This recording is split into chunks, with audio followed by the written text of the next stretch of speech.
Message for the collective. Collective, my messages are timeless, so when you see them is when you're meant to hear them. Please don't forget to like, comment, share, subscribe.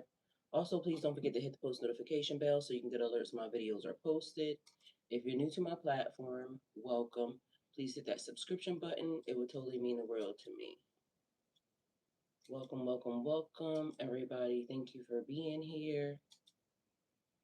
Wealthiest Rising, Rich Rising, Bismillah. Thank you for being here. How's everyone doing? Come on in, come on in, come on in. And we're going to start with Al-Fatiha, the opener. In the name of Allah, the most compassionate, most merciful. All praises for Allah, Lord of all worlds, the most compassionate, most merciful, master of the day of judgment. You alone we worship, and you alone we ask for help. Guide us along the straight path, the path of those you have blessed, not those you are displeased with, or those who are astray. And after that, we're going to go with Psalms 91. Please and thank you.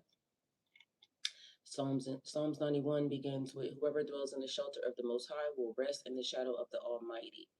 I will say of the Lord, He is my refuge and my fortress, my God in whom I trust. Surely He will save you from the fowler's snare and from the deadly pestilence. He will cover you with His feathers, and under His wings you will find refuge. His faithfulness will be your shield and rapport. You will not fear the terror of night, nor the arrow that flies by day, nor the pestilence that stalks in the darkness, nor the plague that destroys at midday.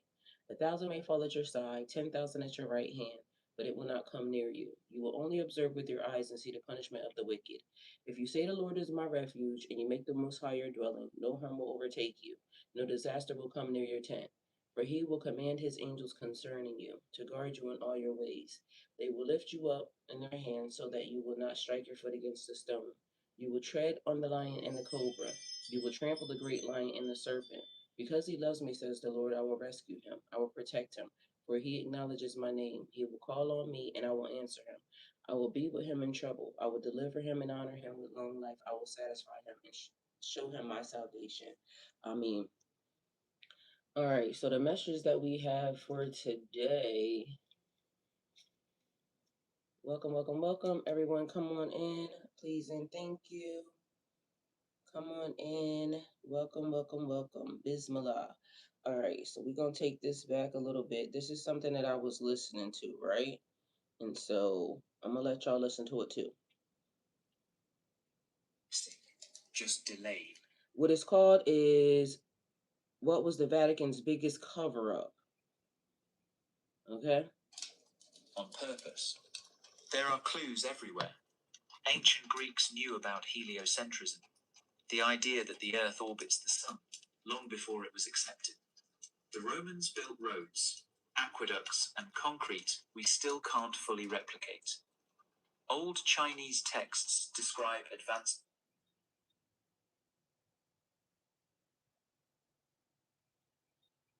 You check your watch, you mark your calendar, you celebrate a birthday. But behind all of that is a question nobody asks. Who decided what time it is? Because once you control the clock, you control everything. Who decided what time it is? So it started as a glitch. Those who control memory control evolution. And as you see, there's a mind there, brain, and a DNA strand. You were never meant to forget this because the world is encoded.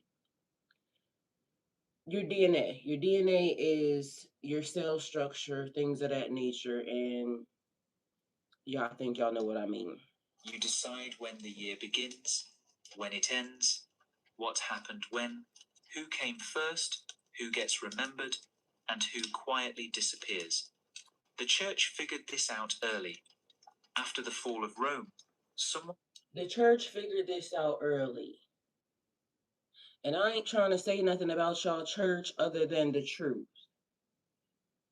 And for those of you that, are church goers, because, there's a lot of people here, I'm not trying to discourage nobody, but the truth is the truth. And I told y'all everything that's happening right now, it could be stopped in a blink of an eye by those people that's sitting over there at the Vatican, giving the information, Spain giving the information, Germany, Portugal, like all of these places, Rome giving the information.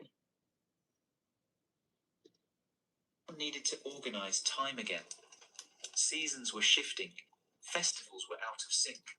So they built a new calendar, one that started. Mind you, the calendar is the way that it is because of God and covenant, because of the universe, the way it started in covenant. So if you don't know when seasons, even like, planting and things of that nature, seasons are important for that.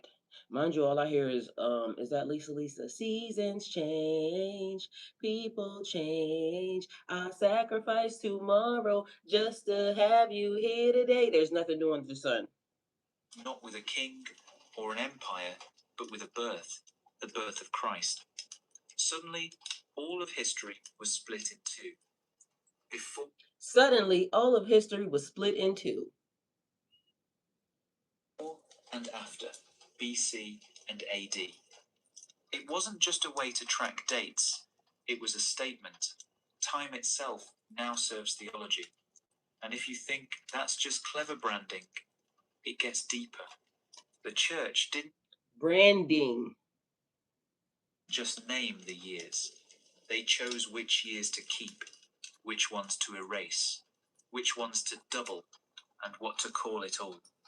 They made entire centuries vanish, or added centuries that might never have happened. Time became something you could edit. Wars were moved. Kings were shuffled. Good morning, Cornelius. How are you? Glad to see you here. Thank you for the comment. Saints were placed exactly where they were needed. Whole periods were labeled dark just because they didn't fit the story. And through it all, the clock kept ticking. But only because someone was winding it from behind the scenes. So, nothing is new under the sun. That would also mean that everything that you have right now was already in existence. Everything. And they just came out and they just said, "Oh, there's a second internet." So, this would be the second internet. The one that we're on right now would be the second internet. So, for all intents purposes, where's the first one? Or did they just take and put the one we're on now onto the second one? Or did they just figure out how to start using? Because we are the second one. This is the second one. They ain't gave you nothing new. So where's the first one? Rebranded. Even the Gregorian calendar, the one we use now, was created by a pope, Pope Gregory XIII. He added leap years, shifted days, and brought the world in line with a new sense of divine order. And you can go look this up. And so I keep telling y'all, we dealing with people who think they're smarter than God. And then the Jesuits are here again. If you don't know who the Jesuits are, go look them up. They're the people that gave you Jesus. They're the people who went throughout history and time and gave us back stuff that we already had. And they determined when we were going to get it, how we were going to get it, and how we should look at it. Now, if you wake up on a daily basis and you think you have freedom, think again. Because apparently these people think they should control everything. And I'm not saying that because I like free will. I'll be trying to use my free will as free as I can. But meanwhile, if you go look at history, I just saw what would you call it? It's a ancient hieroglyph with a bicycle on it. Now, when did they tell us that bicycles was invented? It surely wasn't back then. These people are not original. Nothing that's happening right now is original. But this is where we can change things because you are awake at this moment in time for a reason. Even right down to the fact that they're trying to stop freedom of speech. And you probably gonna hear this in here too, because I'm gonna let it play for about a good 10 minutes, but I will be stopping it in between because I think what everybody needs to hear is within that good 10 minutes. And if it doesn't spark you into thinking and going and looking up nothing, then Kanye West, and I keep saying it, he's correct. Slavery is a choice. People like being told what to do, especially when you can go look up just as well as anybody else can go look up what was already happening, what was here, and how these people are trying to control the narrative. Miss Shay, hi, welcome. Thank you for being here. So, one of the things that I would like for y'all to pay attention to, right? And think of your ancestors. I don't care whether or not you're white, black, Spanish, I don't care what color you are. Think about your ancestors, right? And one of the things that all of our ancestors have had to deal with at some point in time, whether it's you, me, or them, has been silencing, being silenced for something. And you're here, you're awake at this moment in time, and they're still trying to silence. So let me tell you what people that were silenced did. They painted pictures. They found a way to get the message through, even though they couldn't use words. They would tell stories. They would make up songs. They would give us lullabies. They would paint pictures on the wall. Mind you, a lot of things don't get uncovered until it's when you're meant to see it is when you're meant to see it. When you're meant to hear it is when you're meant to hear it. I don't care how many scholars they come up with. I don't care how many professionals they come up with. They won't be able to interpret something that was not meant to be seen by them. If your ancestors left you a message or a code in a system, you would know what it is because it was intentionally left by your heritage, your lineage, and for you. And so a lot of things we wouldn't be able to see because, they didn't want us seeing it. That's how they keep control. It wasn't just a fix, it was a reset. And here's where it gets scary. Because once people believe the We looked up reset already, and if you haven't, reset is back to when they want it to be. Reset is actually a setback. Restoration is to God. So just know that the universe is going to adjust itself as many times as possible as it has to in order to set itself back to the original form. It's restoration. This is the reason why even when they don't want us to wake up, even when they want us to stay asleep because they manipulate, they cheat, this is the reason why we still wake up. This is the reason why we still get the information. This is the reason why. But again, if you can come out of your mouth and you can say there's nothing new under the sun, are you believing it? Because if that's the case, then nothing that's happening right now is new. On ancient walls, there have been cell phones, there have been watches, there have been purses, there have even been aircrafts and automobiles. Do you know what the church did? The people that claim they're for God? And you can go look this up. They sent people to look for stuff so they can destroy it because it didn't have their narrative. They sent people to destroy things that were on the wall because it didn't control their narrative. You know what good people do? They hide stuff to make sure that those people that claim that they're for God, they make sure that it gets preserved. So even when they get a command from a nasty that sits in, high places and positions, it gets to resurface later because somebody made a conscious decision that this shouldn't be destroyed. And I know what these people are telling me, but I know what God is telling me. Morals, values, boundaries are a thing. And you're being questioned at this moment in time based off of yours, not based off of what nobody else told you to do, not based off of orders and things of that nature. Because even if somebody tells you to do something that is against your morals and values and your boundaries, you should know not to do it. And this is the only reason why a lot of things that were in history got preserved. clock is true, you can do anything. Want to erase a heretic? Move his birthday. Say he lived at the wrong time. Claim he never existed. Want to boost a legend? Give him a miracle date. Place it on a holy feast. Rewrite history to fit the rhythm you've created. Time became a weapon, a silent one. No need for swords or fire, just ink, just dates. Just enough adjustments to shape the world's memory. Today, we think we're free of that. That time is just numbers on a phone. But our entire understanding of history, science, religion, and even identity is built on a timeline someone else made. So ask yourself, what if that clock was wrong? What if the years we trust were planted like seeds?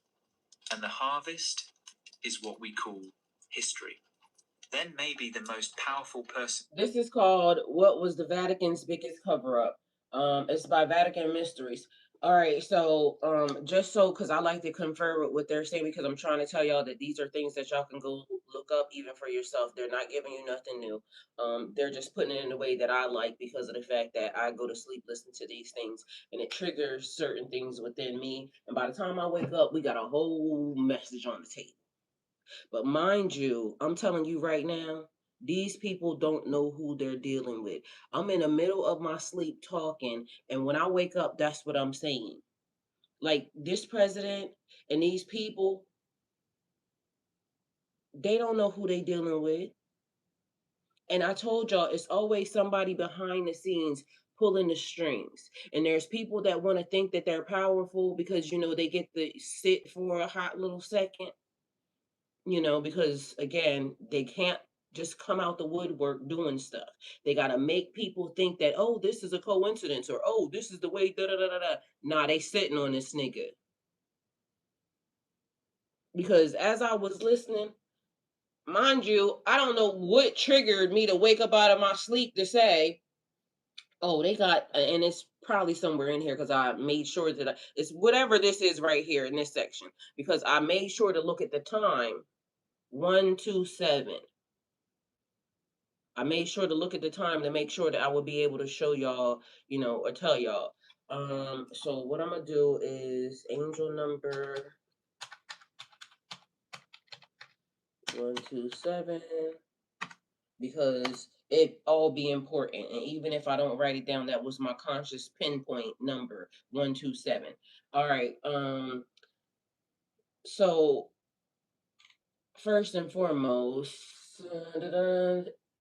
Theophilus of Alexandria, also Pope Theophilus of the Coptic Orthodox tradition in 391 AD after anti-pagan edicts from Emperor Theodosius I. Theodosius oversaw and or encouraged the destruction and conversion of pagan temples in Alexandria, including the famous Seraphim, a major temple dedicated to Seraphias that also contained part of the intellectual collections associated with the ancient library of Alexandria traditions. Now, those of you that follow my channel that's been here for a long time, y'all know that I be having, these dreams that be happening out of nowhere. And when I can remember them and I can come back to articulate them to you, they're very important. One of my dreams gave me a name, Alexandria. So it's a thing about like past life and reincarnation. You continue to keep coming back here to finish something or to do something. So Alexandria could be a name, it could be a place. But it was important in there. And I do have a video and I can't remember what it's the mother of many. It's like what is his name? Burkina Faso. Ibrahim Traore.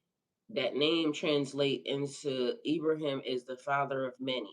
This is how he is here now changing. It's like and everybody thinks this is funny. It is like I am who I am, God. But meanwhile, it's also when you hear a lot of guys saying I am him, and you won't have to you will know who he is, meaning I am him, the person, right? But mind you, how do I get this? How do I articulate this? Because we have to be mindful that some of these people are not people. Some of these people have been kind of manipulated their DNA, but we already told you how. Yesterday we talked about it. CRISPR, um, manipulating something. But meanwhile, they also it is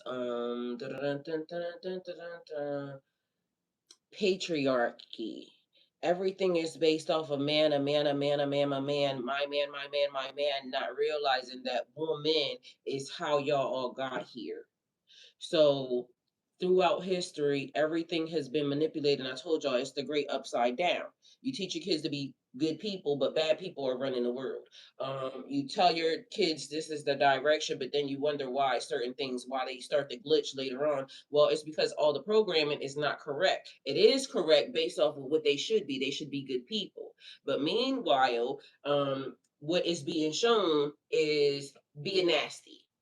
Like it looked like right now, yesterday when I came here, for y'all, one of the things that I woke up with is I had to put on my nice little dress and I had to, be appropriate, right? Why? Because somebody tried to turn me into a nigga. And if y'all don't understand that the energy that's happening, a man, right? If y'all don't understand the energy that's happening, it is like when they say women have too much masculine energy, it's because a lot of the non-men want to be bitches. It is a destiny swap that is changing and taking place. And no man is going to be offended by what I'm saying because a man knows that they're a man. The bots are what, and mind you, that could mean anything. So if you know what a man is, I don't care what your preference, da da da da da da da da da. A man is going to be a man always. I don't have to tell a man how to be a man. The same way, a man don't have to tell a woman how to be a woman. A woman knows how to be a woman. But any man telling a woman how to be a woman, how do you know? Because you want to be one. Your cat bigger than theirs. So it is like the definition. I don't have a John Hancock. So I can't tell a person. I can't tell a man, a masculine man, energy, how to grow up to be a man. I can watch, I can observe, I can see it. It's being demonstrated. And so a lot of women are being in masculine energy because they have to be in masculine energy. So something changed. Men want to be in their soft era. And it's not about, excuse me, um, it's everybody knowing like the balance. This is the thing. So there's a balance that is there. A man can still be nurturing. A man can still be giving. It's like I want to use the is it the video? What is that man's name?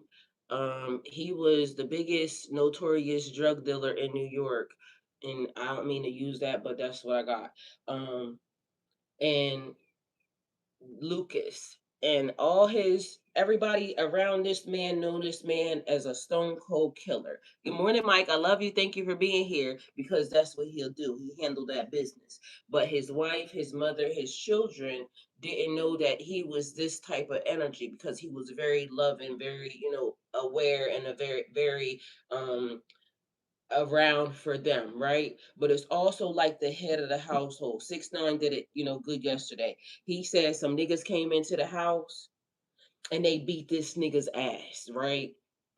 If you don't like cuss words, I don't like people that touch children. So if you don't like that, go talk to them.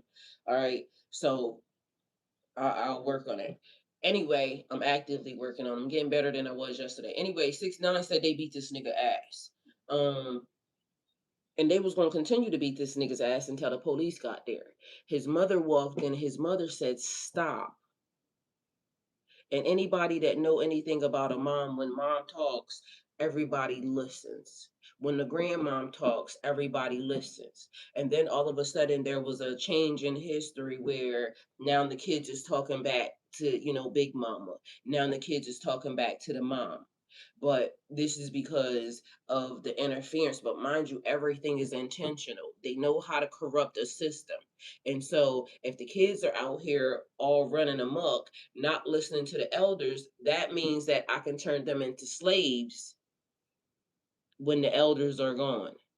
Mind you, I just told y'all a man that did Project 2025 did a dissertation. In his dissertation, he noted that the female, the matriarch, the person, the big mama in the family can either make us go or make us stop. And family is what people bond on. So if they have family and being able to bond, then you're not just going to be out here able to turn people into slaves. So if they damage the foundation, then I gotcha. The foundation has been damaged. But mind you, now we're coming back to that. But with the new state of the new internet and with the new state of, the bots, because those are not men, those are just, I don't even know if it's male, because at this point in time they got everything flipped upside down. So you can be a big grown ass female man, transgender, and I ain't talking about y'all, but it's just a lot of y'all that be out here talking about you can put your hands on a woman. Mind you, you still have a masculine big ass body. And if you think you can put your hands on a woman and you can't fight a man, I'm talking about you. Because we're going to be respectful of everybody that wants to be respected, and everybody else can go with God. Because it's a conversion happening here. And I'm not trying to disrespect what nobody does, because I get and I have it, I've seen it for myself. It could also be a part of what they have done in the DNA. And this is the thing, because you'll hear certain people saying, I was trapped in this body. So, I'm not blaming nobody for nothing, and y'all shouldn't either, only because science has been corrupted. And I tried to show y'all that yesterday with DNA. They've been out here gene splicing. So when y'all out here targeting certain people, individuals, saying certain things, know that the system has been corrupted. Hey, RJ. Hey, Mom, you busy? I'm online. You okay? Yeah, I'm all right. I was calling, but I'll let you get off on. Okay, I'll call you as soon as I get done. Or you can text me and I'll respond if it needs to. Okay. Okay, I love you. All right, love you too. Be safe. So we all have our own weight to carry and things of that nature in life. Is not the one who rules the land, but the one who holds the clock and decides when the story begins. While the church worked to control what the world could see, and remember, there were others moving in the shadows, quietly passing knowledge hand to hand, hiding books in cellars, whispering truths in symbols and code. These were the secret societies, and they didn't follow. Mind you, 50 Cent was out here giving more gems and jewels than we even knew, because if y'all watch shows like not BMF, what is it, Ghost and things of that nature, he was out here giving y'all the elite schools and whatnot. So yesterday, let's see, it's on my TikTok and it was a repost, right? So y'all can go look at this on my TikTok. There's this guy that gives this information. These are the billionaire favorite boarding schools in USA where the 0.1% are most likely to send their children, and I'll include updated pricing for 2026. In fifth place, I put Choate Rosemary Hall in Connecticut. Remember when what's the Ghost son? He was trying to get in the Choate elite school. What's his name? For Malik, is that his name? Yeah, one of the top schools. Connecticut, which is where JFK went, Ivanka Trump, and acquired disproportionate amount of people. Tenacious Rising. Hi, Majestic Grace. Love you. Thank you for being here. We're going to start all over again. Billionaires' favorite schools. 0.1% are most likely to send their children, and I'll include updated pricing for 2026. In fifth place, I put Choate Rosemary Hall in Connecticut, which is where JFK went, Ivanka Trump, and acquired disproportionate amount of people who now run Wall Street. So that's the people managing your money, and it's that kind of alumni network in finance why one would choose Choate. And boarding fees are $72,400 per year. Now, how many of y'all got $72,000 to send your children to school? Meanwhile, the people that created school send their kids to schools like this. You ain't got 72,000. Place, I put the St. Paul's School in New Hampshire. It's where John Kerry went and other people in the public sector, think senators, ambassadors, and judges. It's boarding only, so no day students. So the bonds formed there really are bonds for life. And boarding is $75,400 per year. Then in Dirt. 75,000. How many of y'all got that to send y'all kids to school? But they gonna send your kid to public schooling and teach them nothing. I put the Groton School in Massachusetts, which is one of the most selective boarding schools in the entire country, probably even more selective than the next two on this list, acceptance rate-wise. The school is tiny in comparison to other schools, less than 400 students in the entire school. It was bankrolled by JP Morgan back in the day, and that's still the type of family that sends their children there. And boarding fees are $61,800 per year. For the top two on this list, 61,000. That's a yearly salary for some. Say it again. This is the reason why the information that you're being given and the information that their kids are being given is two different sectors. Because for $75,000, what y'all think these kids is learning? How to not be slaves. Second place, I put the Phillips Exeter Academy in New Hampshire. They send more students to Harvard than almost any other boarding school in the USA.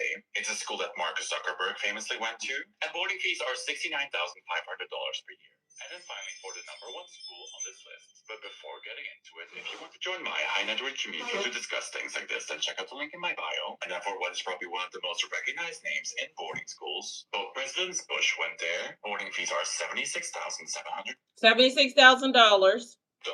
But what you're really paying for here is to be part of that incredible network. And here I'm talking about the Phillips Academy Andover in Massachusetts. These are the billionaire favorite boarding schools. Now, how many of y'all went to some schools like that? Follow the church's version of history. They had their own. The most well-known were the Freemasons. They didn't start as a secret cult. They began as actual builders, stoneworkers, architects. But somewhere along the line, their lodges stopped being about construction and started being about protection, not of people, but of ideas. The Masons believed in something dangerous. That truth belongs to everyone. That knowledge should be shared, not locked away. They used some. Y'all think them kids at them schools is learning that? Because for $74,000, they better be learning some exclusive signs and rituals, not for mystery, but for survival, to hide in plain sight, because speaking openly could get you tried for heresy, or worse. Then there were the Rosicrucians, a group so. Now, again, I gave y'all the name, right? So, it says Alexandria, including the famous. Okay, so it says, excuse me, the pagan statues being broken. If I control history, I can tell you that it's a pagan statue. But meanwhile, I could also be importing the pagan statues inside of my vaults, and I'm telling y'all that it's pagan, and then I'm using it. Meanwhile, they done released some pagan stuff and gave y'all, I ain't gonna say no names to nothing. Easter, Esther, whatever it is, Christmas, Halloween, All Hallows Eve. Mind you, these belong to real things. Y'all just heard the man say changing the dates and giving you something. So it's actually a date for something to be celebrated. I just gave you the wrong direction. And I told you pagan statues are being broken, temples being converted into churches. But mind you, this is the thing. The temples, you can go look at them. Look at the ones with the cathedrals and this, that, and the third. Ask yourself why all the bells are gone. Ask yourself why all the what's those things that they would have? Like it would be stuff, not bells. What are those things like you could play it? It's a machine. You would be able to hear it outside of the building. I live in Conyers, right in Georgia. In Old Conyers, there's a courthouse that has one of those things. That tells me that that used to be a church. Mind you, I live in Conyers, Georgia. I just found out the other day that there's one of the oldest temples that, matter of fact, let me see if I saved it. There's one of the oldest temples that exists in this area right here. Let me see. Did I save it? Hopefully I did. The Secrets of the Vatican, 1907. You guys have asked me if any. They didn't put chains on. All right, I'm my new Black Panther. No, I think I might have deleted it because I all tell know everybody that. that. Anybody that doubted that. You all know that I'm a sucker for books that are older than 100 years old, so I gotta throw you all this one. Now, this book is actually over 200 years old. This publication is from 1896, but the original publication of this book is from 1801, titled The Book of the Magi, a complete system of occult philosophy consisting of natural, celestial, kabbalistic, and ceremonial magic. So anybody... I just learned about the organisms that eat electricity. If you're on my TikTok, then you can actually go and look up Y'all share my cannibalism story. Breaking news you can use, folks. You're gonna during this Black History. I see all the fighting between black people and people. All right, I don't know. It's missing. But there's one of the oldest old temple that is here in Georgia, right in Conyers, and it's like some type of monks or something. I didn't even know that was here. They said they had a KKK meeting at that courthouse when I lived there in Conyers. I wouldn't put it past them because y'all do realize Georgia is the South. It's one of the most racist places, and then they also have. It's weird because a lot of black people live here. So, but there are still places in this society, Georgia, that people ain't really going to. They call sundown towns. When I moved to Texas, there were places that it was even there that my dad said, and mind you, I was grown as fuck, 30 something years old. My dad said, don't go to these places. So there's still, people who are a part of whatever that is. And again, I'm not judging nobody for nothing, but let's just be mindful that a lot of this stuff could be stopped by the church. The church is who created the conflict. And they want to keep it going. These are the people that keep saying they love God, this, that, and the third. But meanwhile, it is this type of history that they're not giving, that they're not telling. No secret, some historians still argue if they ever really existed. They claim to follow ancient wisdom from Egypt, Greece, and Babylon. Not the version the church approved, but the raw, unfiltered kind. Astronomy, alchemy, medicine.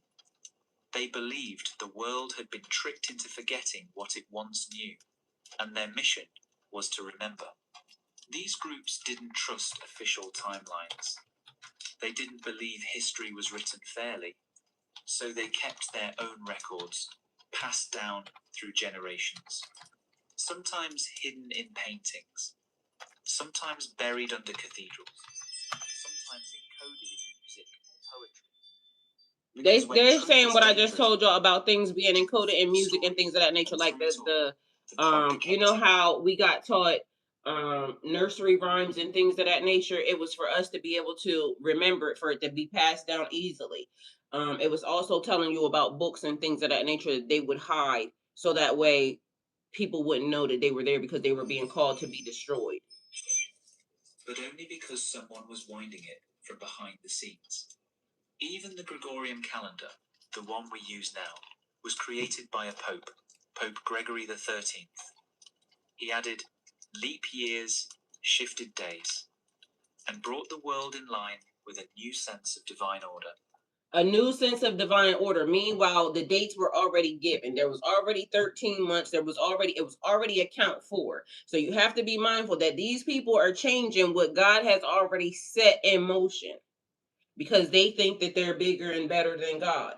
And then they got people out here trapped in spells and things of this nature trying to tell you that this is bad. But mind you, they're using the very thing, stuff that came before, that God had already given us, that already existed throughout time and space.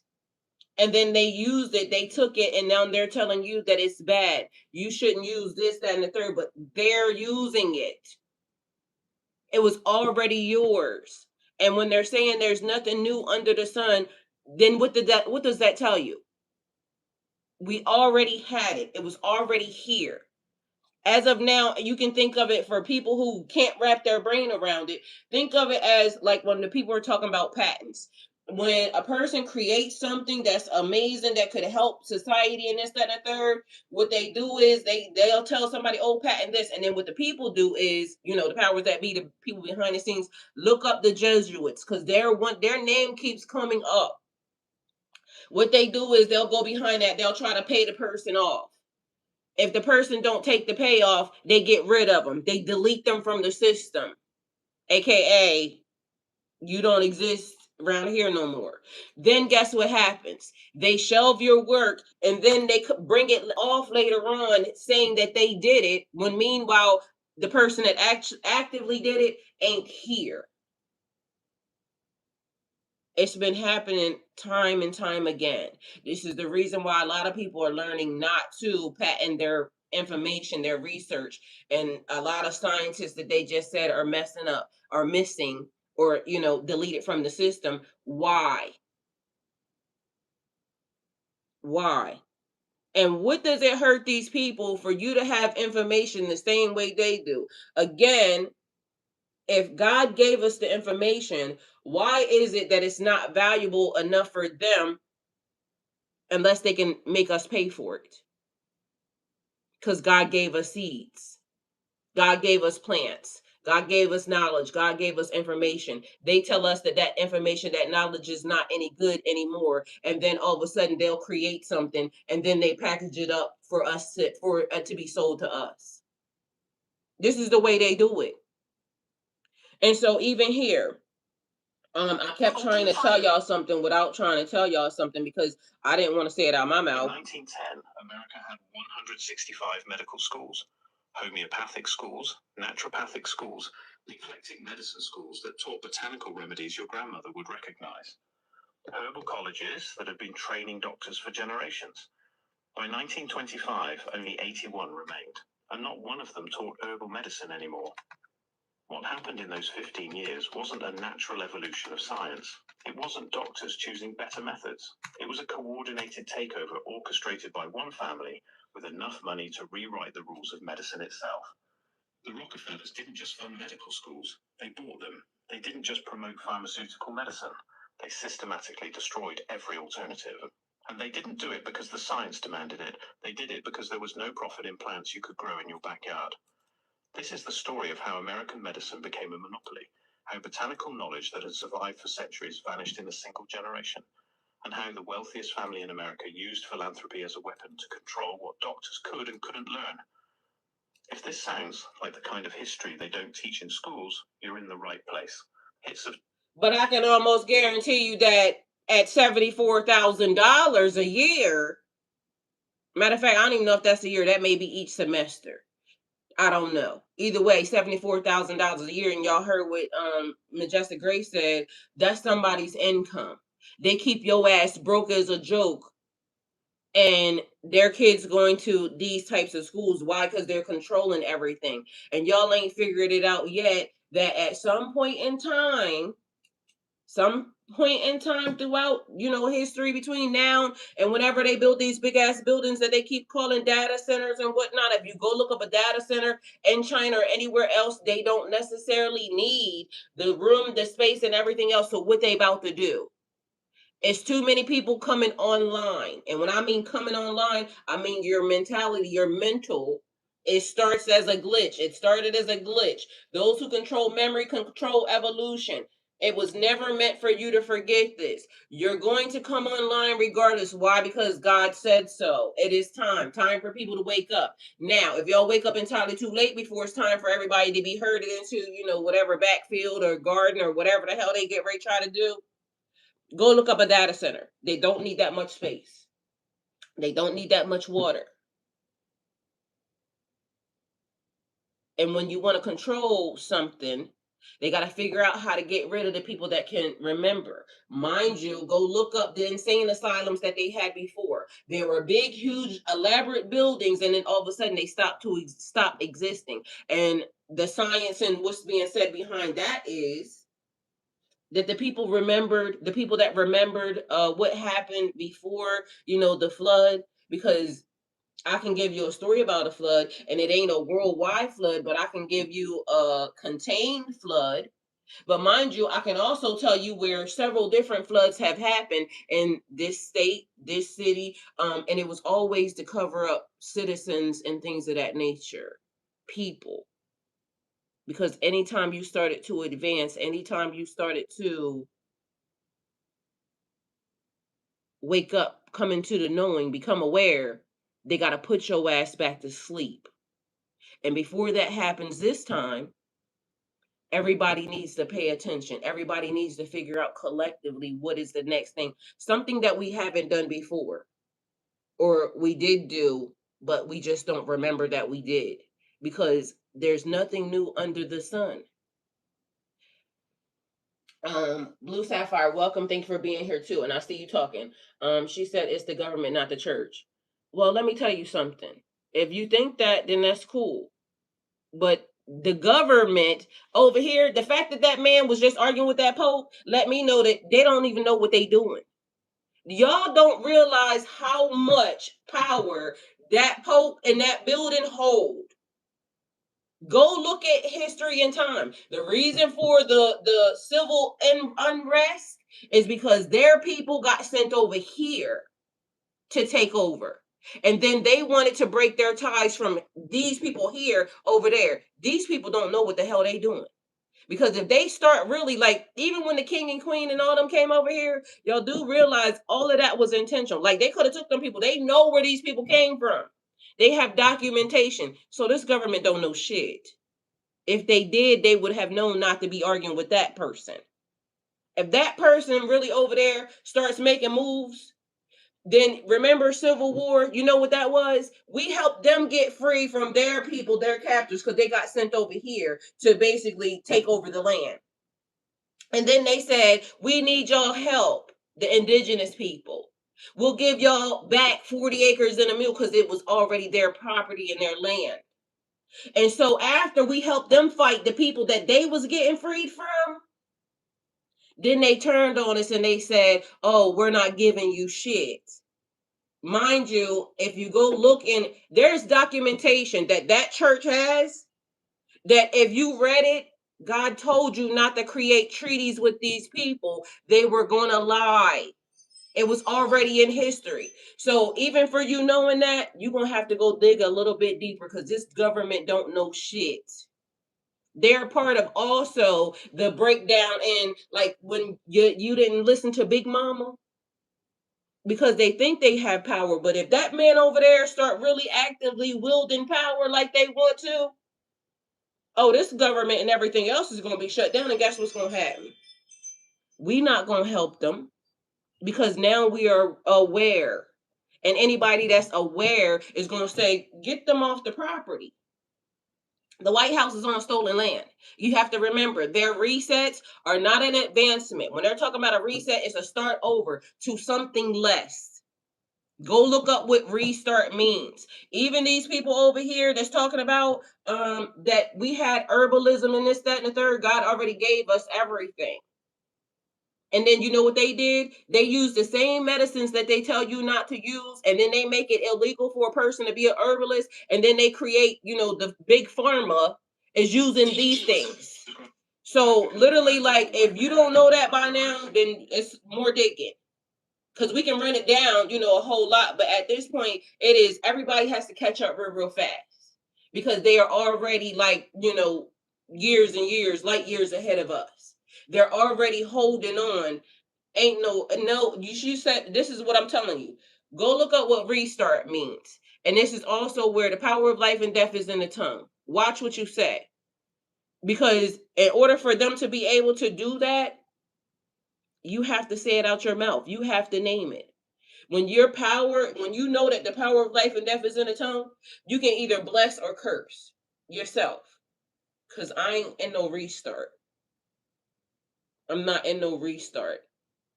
It is restoration. God being shown. They can't do nothing about that. They're always going to lose every time.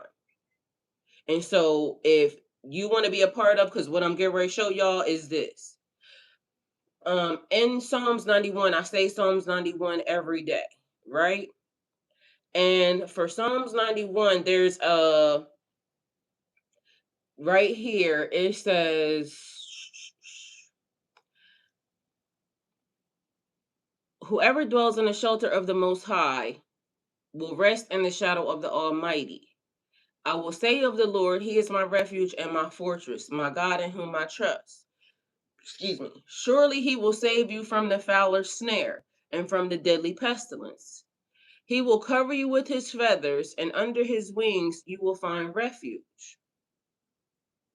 Now, I say this every day, right? Because this is the beginning of when we come on. And this is what, is protection, right? Because the power of life and death is in the tongue. You can bless yourself and you can curse yourself. So one thing that I noticed about this, and I pointed it out a while ago, I said, He has feathers. He will cover you with His feathers. And under His wings you will find refuge. His faithfulness will be your shield and rapport. But I'm not going to go over the fact that He will cover you with His feathers. So as I was listening to this, and this is why I'm telling you, these people don't know who they messing with. As I was listening to, what was the Vatican's biggest cover up, right? So everything that y'all listening to right now is nothing compared to, let me see if I can find this area. There's a book that's in the Vatican. And why did they disappear? Some say that knowledge was lost during war. Others believe even those planets had life. He said Earth was not the center. It was just one small world among many. And that idea terrified the church. Because if Earth wasn't special, what did that mean for everything else? For the Bible? For creation? For the story the church had been telling? Bruno's ideas were labeled heresy. He was arrested, tortured, and eventually burned alive in a public square. Not for violence, not for crimes, but for thinking too much about the stars. Then came Galileo. He built a telescope and pointed it at the sky. What he saw changed everything. Moons circling Jupiter, mountains on the moon. So there's a passage in here example. There are dozens of that talks about hidden in private God, museum, basements, angels, and yes, beings, and it said, this is what woke me up. It said feathers. That these beings have feathers and they have light. Let me see if I can find it for y'all. They have a light that is shown, challenging the very something about the color of their eyes. And for that, he was forced to kneel and deny what he knew was true. It wasn't just astronomy. Medicine faced the same wall. Dissecting a human, let me see if I can find this, had to work in secret or risk being destroyed.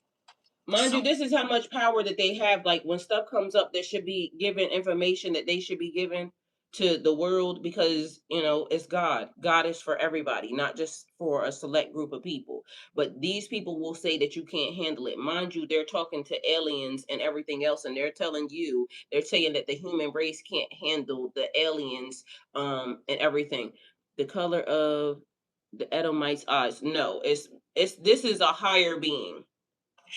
It's written in a book. That entire histories were invented. Imagine a document showing the church moved the date of Easter to align with a pagan festival. Or a scroll proving that a saint was creation should reveal the past, not hide it. The media should challenge myths. That without them, the knowledge would have been lost. But others ask why so many of those manuscripts, rooms, museums, what survived history at all. And when the church finally ended the index in 1966, the damage was already done. Centuries of silence, whole ideas erased before they had a chance to grow, all in the name of protecting truth. But here's the thing, truth doesn't need protection. It needs light, debate, openness.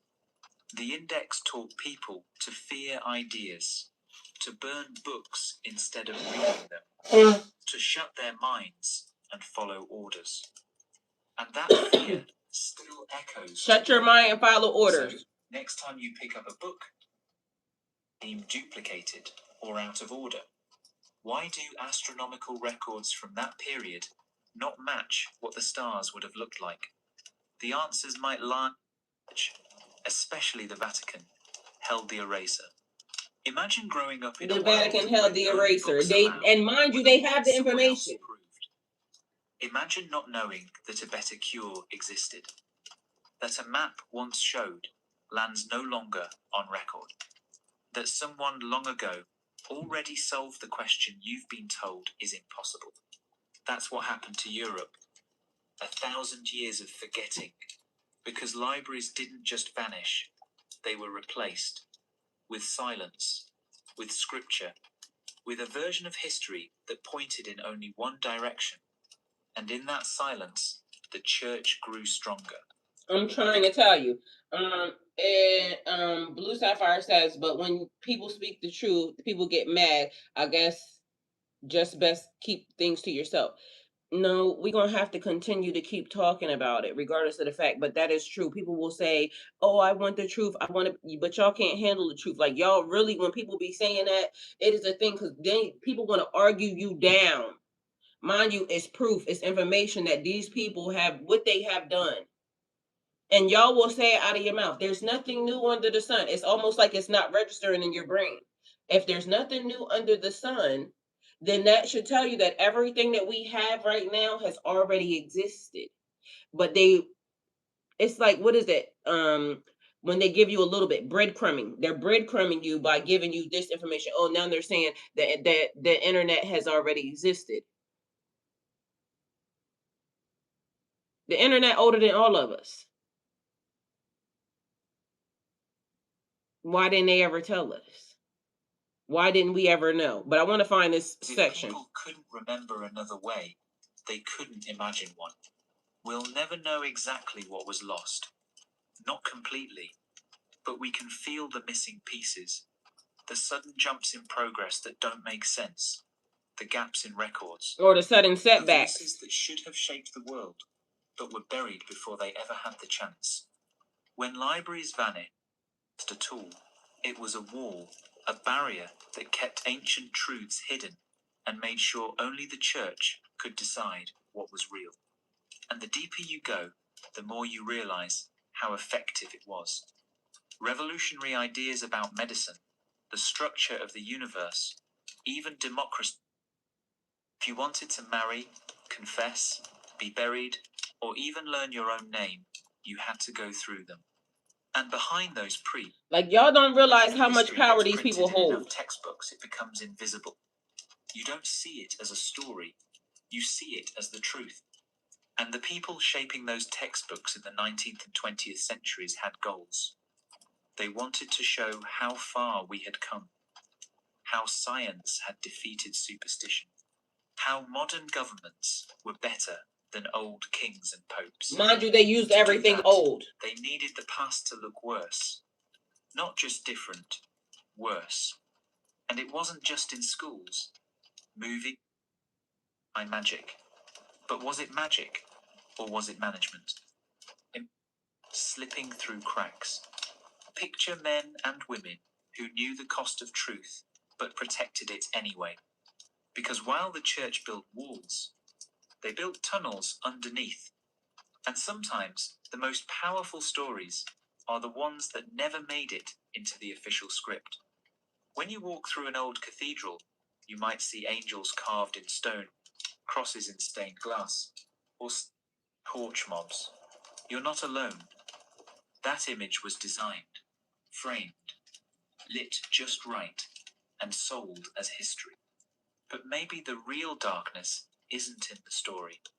Maybe it's in the projector, blinding us, the kind that can't be rewritten or silenced, the kind that reminds us that history was never lost.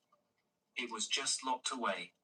Somewhere in a drawer behind a locked Vatican door, there might be a map that could rewrite everything we think we know about history. And it is. Not a fantasy map with dragons and sea monsters, but a real one, drawn centuries ago, showing places that shouldn't exist, at least not according to what we've been taught.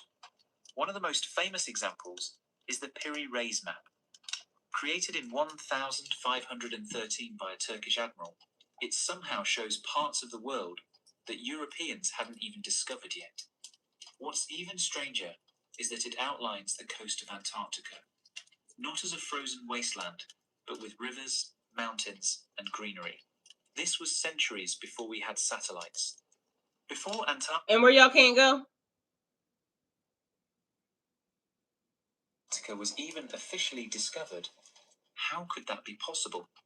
The Piri-Reis map wasn't made from scratch.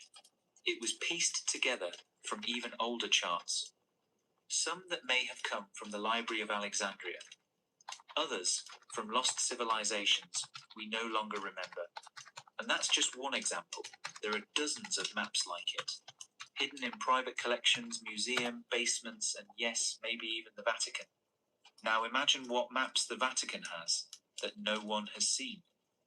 Maps that show trade routes that disappeared, islands that don't exist anymore, or civilizations that never made it into our textbooks. Only a tiny fraction. But it's funny, right, that in 1959, 12 countries, including the United States and the Soviet Union, signed the Antarctica Treaty.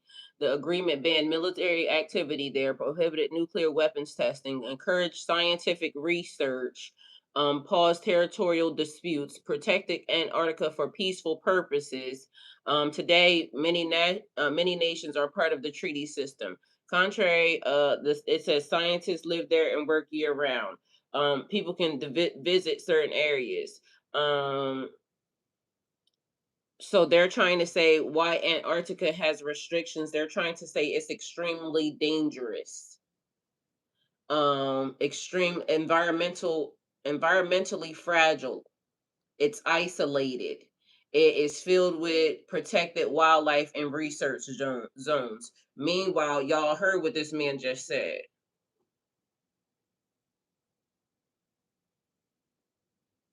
Not subjects, specific names, dates, titles. And if the Vatican says no, there is no appeal, no explanation, just a polite silence. Who gave these people this much power? For centuries. So what is being hidden? Some say it's just old paperwork. The church records papal letters and birth certificates, but This the other part. Who owns the earth? Because clearly somebody has a freaking title that says the earth belongs to whoever is hoarding the information. But this is the thing. The information can be given, but you have to pay to play. Because you can go to school for $74,000 a year, a month, a semester, and get the highest of educations. Or what? You can be born into a select group.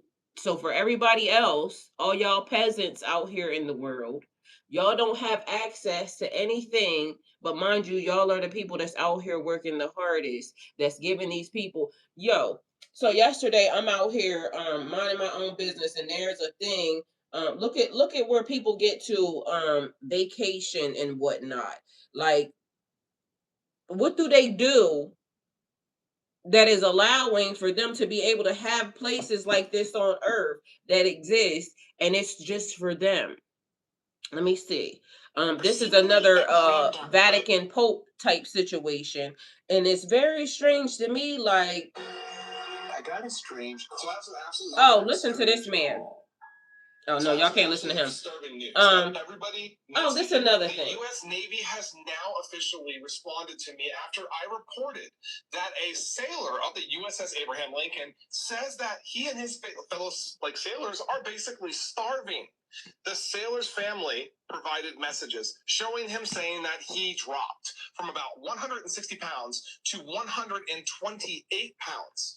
And that his ribs are showing, and that he was starving. So I asked the U.S. Fleet Force Command Public Affairs Office whether the ship had, food shortages, reduced portions, delayed, resupplied. Y'all people out here fighting for the country. And mind you, because you don't have $74,000 to go to school to stop you from having to go to anybody's war, but they're not feeding the people that's out here that is defending the country and everything else. I got on the table that in another country that they out here, they got free healthcare and free schooling and this, that, and the third, and we pay for that because our government is sending billions of dollars over there. They're basically saying that they're trying to figure out a way how to get from underneath of our government for us sending money and this, that, and the third. But mind you, our military is not feeding y'all sons, y'all daughters, y'all uncles, y'all aunties, y'all nephews, this, that, and the third. And this shit is real. Rationing, food quality. The response right here referred me to a public statement on X or Twitter, and it was a post from the Office of the Chief of Naval Operations. How the fuck is they said even when that man came and he went to Doge and all that and they started shutting down the government systems, y'all information is being ran via Twitter. A South African, Elon Musk is not even from America. But somehow this system has allowed a whole not like what part of this are y'all going to eventually realize and see that this system ain't no good.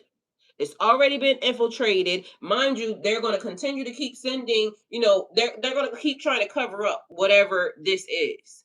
And when they can't cover it up no more, they're going to turn on their own citizens. Meanwhile, we already know that. We can actively say it. I can tell it to you.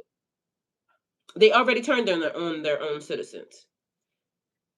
Saying that the recent reports about food shortages and poor quality food were false. Pete Hegseth also shared that post, calling similar reports fake news. But the families are saying it. Is suffering.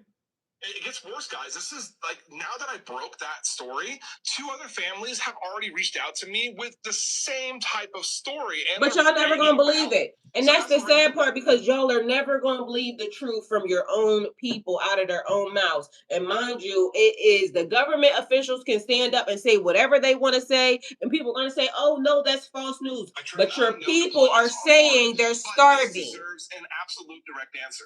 The full report. How the hell do anybody, even if you was in America and you starving right now, you can't even work at your full potential? Starving. These are the same people that told you figure out how to make something with $3. A $3 meal can feed a family. Mind you, they're being wasteful, but y'all don't want to hear that. Nobody, like she just said, like y'all, the truth is never going to sink in y'all brain, because y'all always going to sit up and believe what somebody say. You never going to go check for yourself. The families are telling you this, but the government officials can get up in your face and say, "Oh, that's not true, this, that, and third." The people are telling you that they're hungry. The people are telling you that we don't have, free healthcare or medical or this, that, and the third. But mind you, these are the same government officials that are supposed to represent us, and they're not.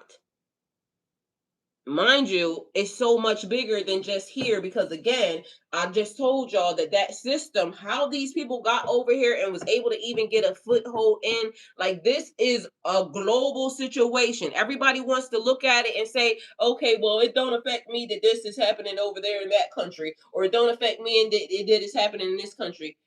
It's going to affect all of us. It's already affecting everybody. But y'all don't see that.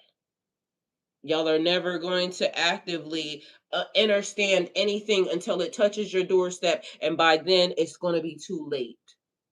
You don't have no help. Substack link is in my bio. So the Pope gets to go away every year. These are the schools old money families don't.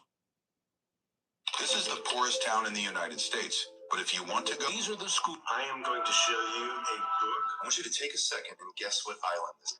We say right now, somewhere in northern. Before Greenwood, there was Wilmington. In 1898, Black Americans, just 33 years after emancipation, they built a functional local government in Wilmington, North Carolina. They had elected officials. They had a black-owned newspaper. They had a truly thriving merchant class. And even a coalition with poor whites. They even made a coalition with poor whites. And they were producing real political power. They built that from nothing in one generation. The white coup that destroyed it was not a refutation of what was built. You understand me? It was a confession by the white power structure that what was built was unbearable to their order because it threatened it. Understand me, every time the power structure lashes out, every time they lash out, it is a recognition that you succeeded in what you built. But they only want you to remember their destruction, not your construction. Before Greenwood, there was... So they'll keep doing that, but sooner or later, everybody has to realize. So this place is called, and y'all can look this up. Pope Leo has revived the tradition of vacationing at the Palace of Castel Gandalf and a 135-acre estate in the Alban Hills, 15 miles southwest of Rome, Italy. He stays in the 17th century villa Barberina, which overlooks Lake Albano, for summer breaks. Ain't that nice? That's a lot of people out here like living very, very well. And I mean like not even high on the hog, like above the hogs. Like, cause this place is beautiful. Like when you go to look at this thing has like mazes of like, well, you would call it like a little walkway, and it's like the garden, it's like the views, and it's like the trees. Meanwhile, y'all little peasant ass people who gotta send y'all kids to public school, that's out here arguing amongst each other because you think that you've seen anything.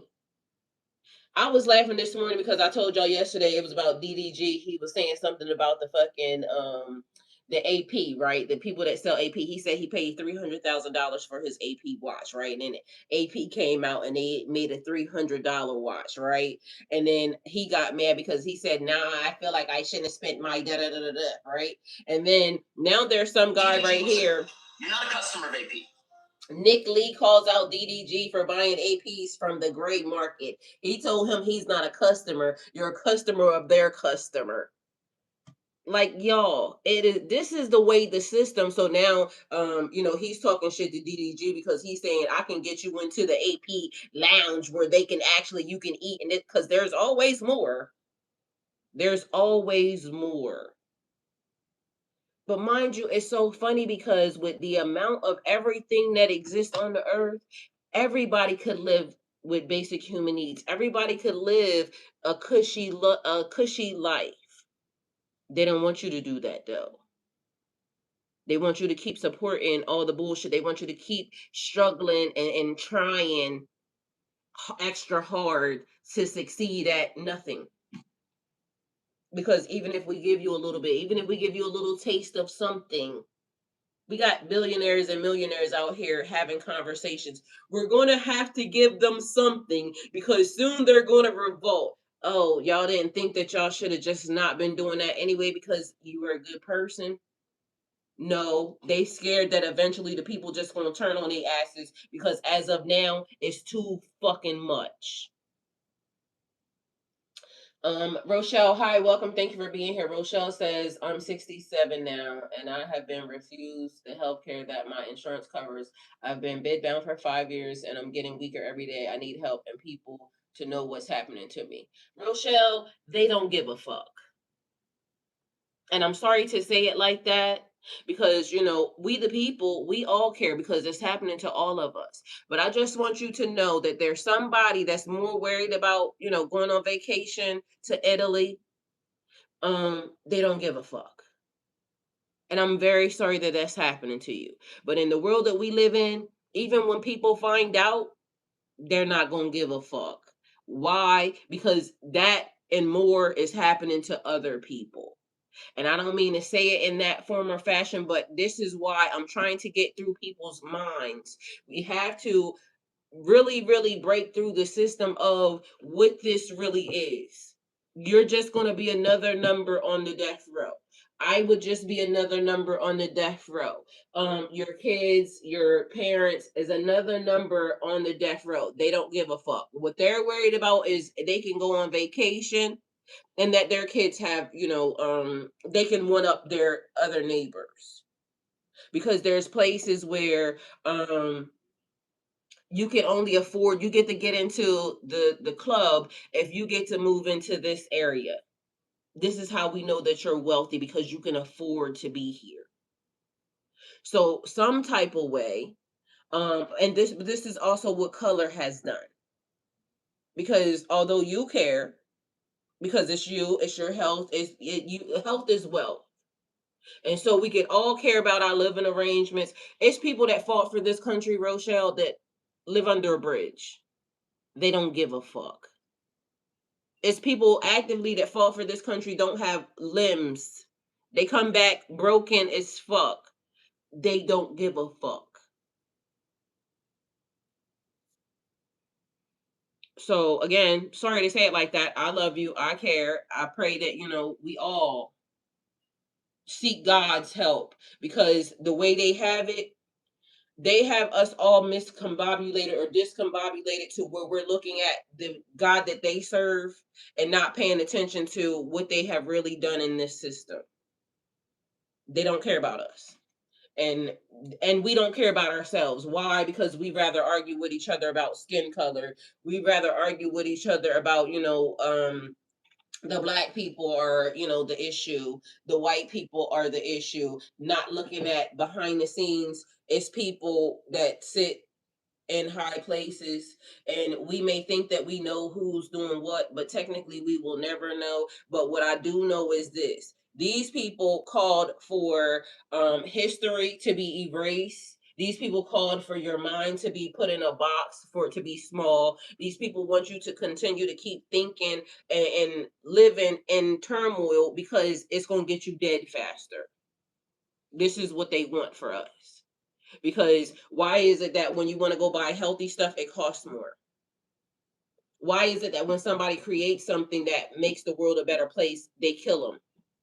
Why is it that when people call on God and God shows up in any form or fashion, God can do a miracle today, but meanwhile, we will let this system kill them? We will not all actively, collectively get together to do nothing. We let them keep running the show. So what's the point in us feeling sorry for ourselves if we're not going to change nothing? If we're not going to do nothing that's going to be effective, we're not going to help nobody until it is us on the chopping block. You don't care until it's you on the chopping block. It's people that, kids every day, they, dealing with bombs and this, that, and third. Nobody cares. It's not going to happen. Nobody's going to care until it's at their front door. Like the people that are, semi thinking that they're rich, because these people don't even realize they don't have the type of money that these people's even talking about. So as long as you have a little bit above the system and you don't care that, somebody's child is getting picked off the streets every day, nobody cares.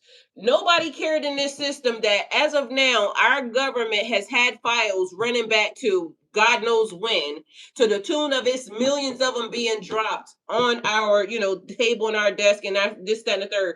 I know too much about a system that, about some files that I should not even be hearing about, because the minute it started the minute that our government and the police and everybody who was put into, justice should have dealt with. But mind you, we are being ran by the same type of animal. They keep covering up because they're a part of it. And the people who speak out and say something, they take them out of the system, or they make them think that they're crazy. And y'all will say, oh, well, this person is crazy because they're doing this, they're acting irrational.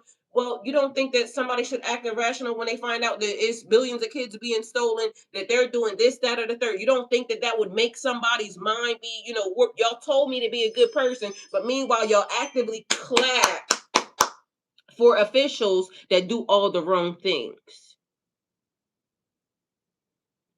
So you have to care about yourself, and in this system, that's what it is. They don't care. They don't want you to care about community. They keep trying to figure out every way for you to be separate from the community. You don't have a sense of community, and that's what's going to keep us stuck every time, because the black people are the problem.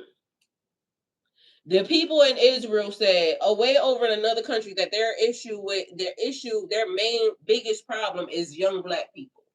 These young black people ain't even seen them, don't know nothing about them. But as long as they can keep y'all in that mindset, as long as they can keep people actively arguing amongst each other, butting heads, we're never going to look at the bigger picture. That is, these people sent these people over here, and now they're our problem to deal with. And meanwhile, they have the information that could, kind of fix this whole entire shit, but it's being archived somewhere. It's just sitting on a desk because we don't need y'all to know that, our slip is showing and that we were the problem.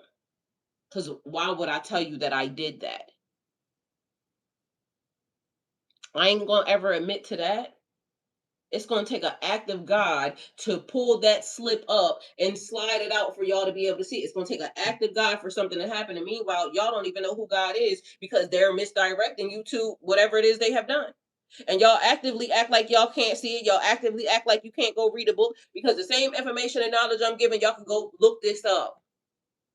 But y'all will never do that because, oh, it's blasphemous. Well, guess what? It's going to be real sad when you go to hell because you were blasphemous. You were the thing that was corrupt. You were the problem the whole entire time. You sat idly by and you watched people do the most ungodliest things and you actively participated in it because you were too afraid to ask a question, too afraid to say something. But meanwhile, I'm the problem. Even if I don't know, at least I ain't being afraid to question the shit. Y'all won't even question these people. Y'all won't hold nobody accountable. And that's fucking sad.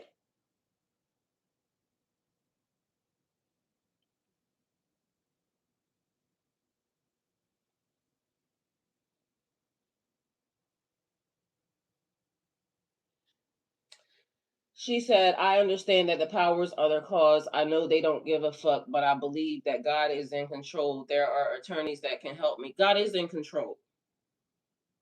God is definitely in control. And in the end, even in the book that they try to hide, God says we're going to be hard headed. We're not going to listen. We're still going to make treaties with them. But God, in the end, still says that we will be blessed. And whether or not that is we will be blessed here or there, we're blessed everywhere. Our coming in and our going out. But at some point in time, we all have to take a stand and realize, like, the biggest thing that we can do is acknowledge it and say that we're not for it. That's the biggest start. Because making unconscious or conscious, what do you call it? Covenants with them is not it. And the way you make an unconscious covenant with them is just standing idly by and seeing it, not speaking out about it. That basically means that you're saying yes to their system. I don't want to ever say yes to this system. Why? Because this system ain't right. You told me to be a good person, and meanwhile, not so good people are doing this. Mind you, it's another thing where if I can see, and I said this yesterday, mind you, because they told me that you got to make sure that you are being a lady in the system. You can't be out here cussing because it's not going to be this, that, and the third. But who gonna fight for us? The men ain't fighting for us. The children can't defend themselves. Excuse me. So who gonna fight for us? And then sometimes it look like the people that's doing the worst shit is having the most fun. Like, how do you explain that to my brain? Like, you want me to be an activist. You want me to tell people that, this ain't right, this ain't right. Like, stop, trying to cover things up, sweep things under the rug. But meanwhile, it looked like the people who sweeping the shit under the rug are having the best life ever. They're taking trips to Italy. They get to have, big ass compounds and castles and this, that, and the third. Like, damn, what type of life would that be if you were able to just wander around a compound and at any given time you could go to Italy and Rochelle, at any given time something happens to you, there is a doctor on hand at your disposal because we have the highest of technology around here. But meanwhile, they're acting like we're primitive. Like, these are the leaders that we put into place. It's very poor bum ass activity. Like, that's what it feels like to me. Cause you got to be a bum ass energy in order to have to try to cheat the people to fucking win. You got to be a bum ass energy in order for you to be able to have the technology and not want it to be a blessing to everybody. You got to be a bum ass energy in order to take God's seeds and try to turn it into something else and then try to sell it to the people. You got to be a bum ass energy in order for you to send people to war and then not take care of them. You got to be a bum ass energy to expect for anybody to do something that you wouldn't do. So when you started a war, know that your ass is on the chopping block first. You're not going to tell me anything less because I know for a fact that a good energy wouldn't do any of that. A good energy would want to see you in the best of care, but it's not going to benefit them. So this is the other thing. We have to watch how we speak about things because if you out here calling somebody elite that has bum ass energy, don't put them people above you. Them people can't even be above nobody because look at what they're doing. And you're going to have to prove to me that you're a good person. I'm not going to just be out here saying that, oh, you're a good person because you created a monetary system to where you try to exile all the other people. Like, that's not a good person to me. But y'all be out here clapping for people because guess what? This nigga said, oh, I'm mad that they made APs. And I like DDG. But at the end of the day, it's that mindset and that thinking that puts people in that type of position because of the fact that you made affordable APs. I want to have something that nobody else can afford. Bitch, this is the system. This is how we keep perpetuating the system. No, never, oh, we should create something that's good, the world for people. It's never going to be that. Oh, I need to see people struggle because that lets me know that I'm a good person. No, that should let you know that there's something wrong with you. If you don't have compassion and empathy for the world, a humanitarian, you're not. This is the part where people need to reconstruct, like start rethinking their thinking. If you got to feel bigger than a person because you have more than a person, and you don't care about the smallest of the smallest, that there's a man that fought for you living under a bridge right now. There's houses that are open and nobody cares about that. And you will send them to jail. You prefer that the people go to jail rather than helping them in a system that God allowed them to be in. Like, I don't like that because right now you're telling me that God is a liar. And that's what that would have to be. And how are you for God if you're trying to tell me that God is a liar?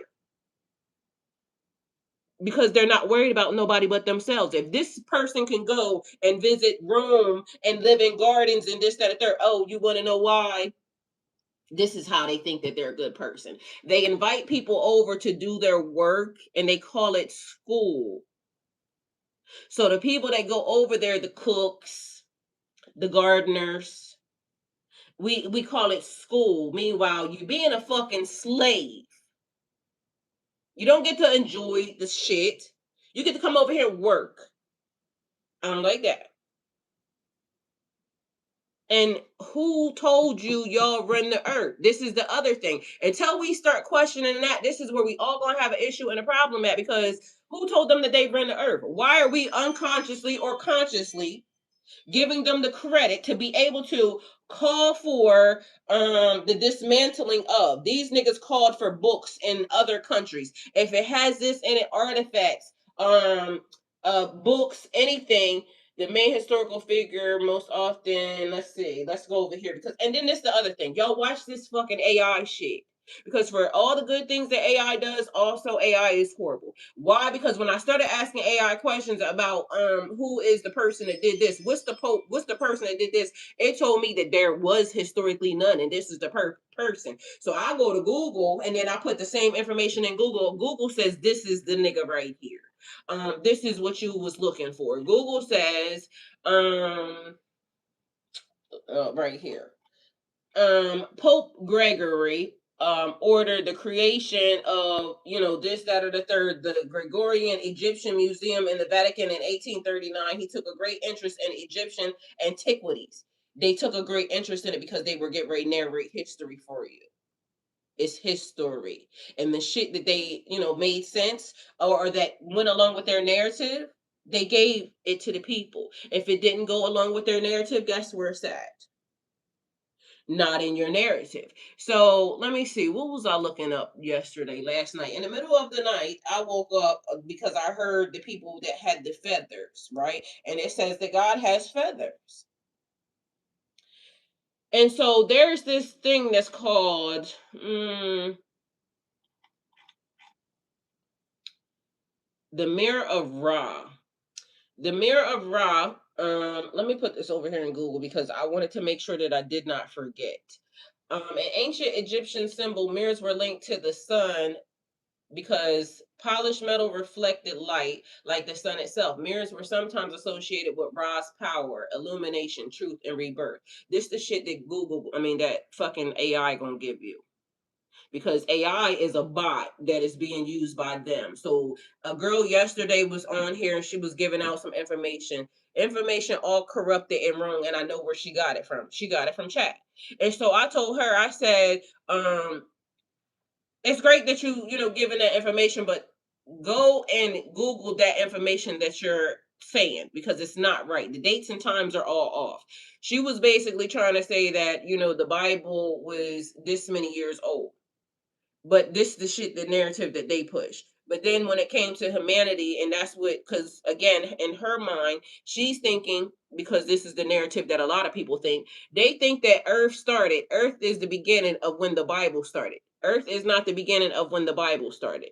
And that's what she was saying. Well, it's only 11,000 years old. No, ma'am, no ham. And so I was trying to be as respectful as I could, rather than, just telling her, like, this is where, like, go look more. People have been here hundreds of thousands of years, if not more, because also I'm looking at, texts and things of that nature where they've been historically digging up stuff and they'll say billions of years. So again, to where their restart or where their, mind frame, where they want us to start at. And so that information, although she's giving it, it ain't right. But it's coming from this. Chat be lying. And if y'all don't know that, and I don't know about other AIs, this, that, and the third, but I'm sure they all lying because whoever's programming wants to control the narrative, and they want us to be a collective up until I start saying certain things that is real in history, and then all of a sudden it acts like it's oblivious to the system. So anyway, the Mirror of Ra is something from ancient Egypt, and it was talking about the story that he was even talking about in here was that it's a mirror that you look into, and it's supposed to give you the reality of who you are, mind you. And it was talking about how a lot of people, the people that used it, all of them, mostly end up deceased because it is when you looking into your real self about who you are. A lot of people think that they're a good person until they start seeing themselves for who they are. Or a lot of people think that, oh, this is a good thing. Let me see the mirror because, I know I'm a fucked up ass individual because I don't care about nobody else. But because I'm an elite and I have access to this, let me see. And then all of a sudden they end up dead. Because you're not an elite. Your ass is a fucking bum. You're doing bum ass shit. Your behavior is bum like. No, pun to the people who they would call a bum. No ill intention for them, because this is a low level energy, a low level entity that thinks that just because they have money that they are above everybody else. And then as soon as they go taking a look in the mirror, they all of a sudden ain't here no more because God shows them their real true self. And you've been out here trying to put your foot on people's necks in society, out here killing, stealing, and lying, doing everything you big enough to do, because what else can I do? Like, nothing is being withheld from me, so I should go do some real ill shit to some people. There's no way I should be a good person because I have all this. That's real weird. Anyway, so I had to coax them, and I'm saying, what if it's an actual real mirror? Because it's trying to tell me that it's not. Meanwhile, back at band camp, they're saying that the Vatican holds this too. And there could be, a little bit of discrepancy upon, because it's one of those things where people will say, oh, I have this. The Vatican has so much stuff, this, that, and the third, and they could or could not have it, but they're getting the blame for it because of the fact that y'all been out here lying. And then now you want to come tell the truth at some point in time, because eventually everybody's going to have to tell the truth. And then it's going to be on whether or not you're going to listen to them because of the fact that, like, you've been lying to me for so long. how do you now expect me to wrap my brain around it?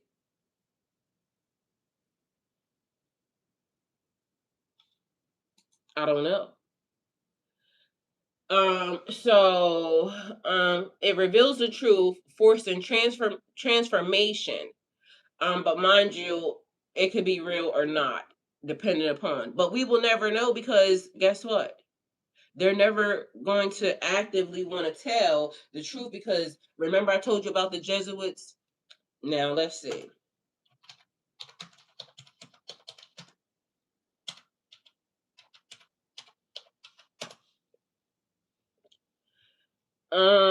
So you can Google these people, and the Jesuits, formerly known as the Society of Jesus, are a religious order of men within the Roman Catholic Church because they got orders inside of orders. Founded in 1540, that's a long ass time, but not longer than creation or history of life, right? Um, it founded in 1540 by Saint Ignatius of Loyola and 6 companions, known for their work in education, social justice, and in intellectual research. They are the largest Catholic male order operating in 112 countries worldwide. You can go look them up. What do they do? It says their mission and spirituality. Jesuits are known as contemplatives in action, aiming to find God in all things. But they ain't found it in themselves yet, because if they did, they would have found it in themselves to fucking tell the truth. But meanwhile, I guess depending upon who's narrating, and I'm a little black woman from, God knows where. So of course I would be feeling like the universe has been against us because these niggas ain't said nothing about the truth. But it would be my problem and not theirs. I promise you. Anyway, and dedicating themselves to the greater glory of God. They always be doing a bunch of bullshit in God's name. Ain't that something? They ain't told the truth. And then on top of that, you know what? I'm going to have to take that back because I'm going to have to say this. What God? Because what part of the issue is we have to ask the right questions. What God are y'all talking about? Because if y'all out here hiding a bunch of stuff that's pertaining to history and things that you did, and y'all not out here trying to actively recover and fix the things that y'all did and restore, I can't believe you. So it says vows, in addition to the standard religious vows of poverty, chastity, poverty, but meanwhile, these niggas is a part of the biggest. I got, this and this. Yo, this shit is really, really crazy. Cause how are you out here saying y'all live in poverty? Y'all take a thing of poverty. Meanwhile, y'all have some of the best views in the world. But they want y'all to believe this bullshit. Jesuits take forth vow of obedience regarding worldwide mission, specifically to the Pope. So let me tell y'all about the Jesuits. Like one thing that y'all need to know very much. Okay. The Jesuits specialize in backhanded talk. All right. So it's one of those things. They know how to lie to you by telling you the truth. All right. And remember, I told you it's a little bit of truth, even in a lie. It's these people. So they'll ask you a question like, have you seen such and such? Because I could be looking for such and such. Have you seen Jesus? And they'll be like, not today. And so you'll take that answer because it'll go over top of your head. Like when I just told y'all over here in the book of Psalms, because this is how shit gets left in history. Nobody's going to pay attention to this. Surely he will save you from the fowler's snare and from the deadly pestilence.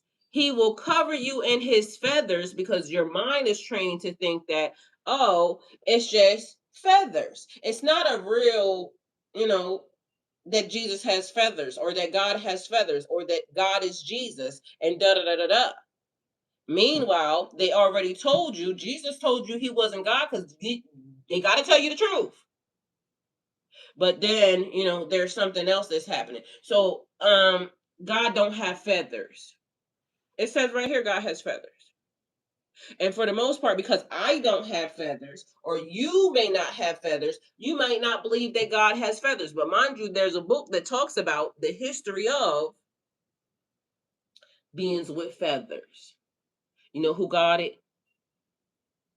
It's being in circulation with them.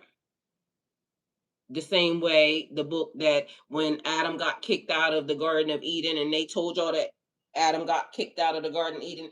I don't know about y'all, right? But if you ever felt like, you ever been out of the will of God.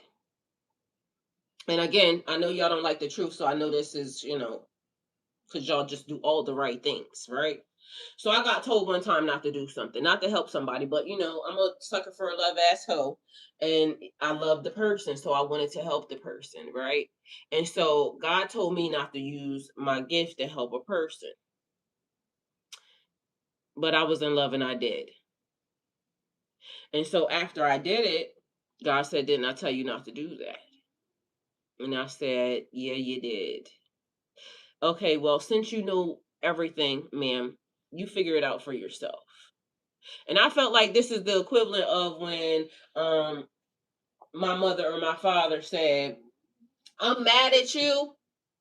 I love you because you're my child." You know what I'm saying? So it would, something that y'all can resonate with your parents, right? And when your kids or your grandmama or, anybody, when a person feels disappointed in you, you know that you feel the disappointment. You feel the disconnection because it's like I still am going to cover you with my feathers. I'm still going to watch over you. I'm still going to protect you. I'm still going to guard you. I'm still going to, whatever. But I'm going to turn my back because I'm going to let you go ahead and do whatever it is that you think you big enough to do. And if you can figure out your way out of this, then you do that, right? Mind you, same scenario happened to me about 5 years ago. I got people sent to me said, "Don't do that." But mind you, I still wanted to do it again because I'm a sucker for a love asshole, and sometimes I'll be, want to touch the stove and things of that nature.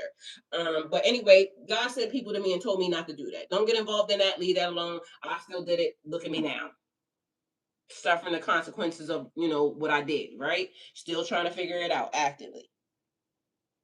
I'll be touching the stove sometimes. That don't mean that God don't still love me, because I know God still love me because God don't play about me. But I also know that I'll be getting my ass handed to me when I start doing stuff that I should not be doing. All right, so this particular time I was definitely in the midst of getting my ass handed to me. And so I felt like God did this to me. Like, you figure it out. You figure it out, and I'm gonna keep an eye on you, but go on and get.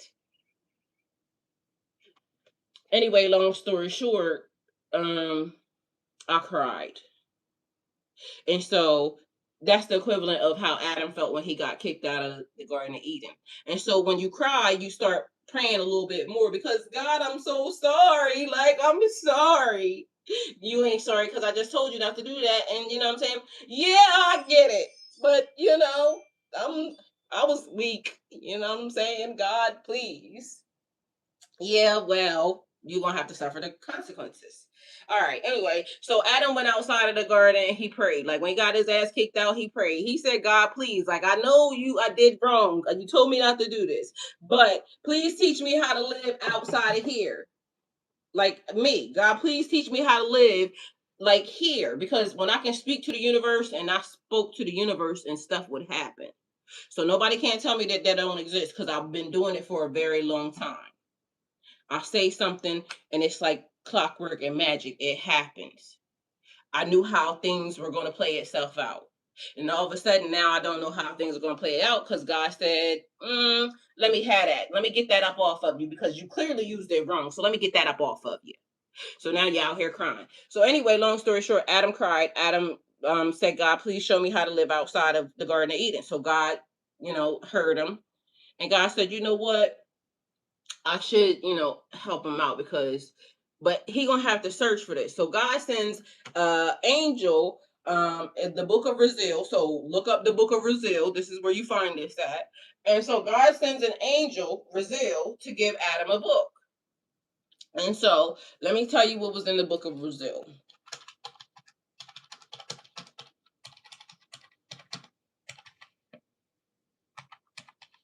Anyway, long story short, so the book of Brazil gets passed down through the descendants, because after, Adam had it, got passed down to Noah, got passed down to, everything.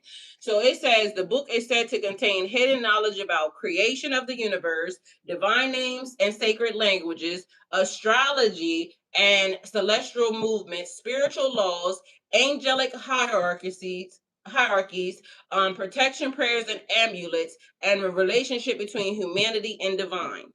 God came and gave Adam and gave Brazil gave Adam the book. So along with that, the power of letters and words in creation, the belief that the universe is structured through divine patterns, mystical interpretations of numbers, stars, and sacred geometry, knowledge supposedly lost or hidden from ordinary people. All right. So this is what was in the book. So the book got passed down through generation to generation to generation to generation to generation. So even now, as we are going, I'm seeing people that are talking about Esau, because two nations will be formed in your womb. God was talking to Rebecca again. So we're gonna keep going over this, because for some reason this is the thing that's playing out. This is also the reason why there's information that's being given. What is the Pope's hat called? Anybody know?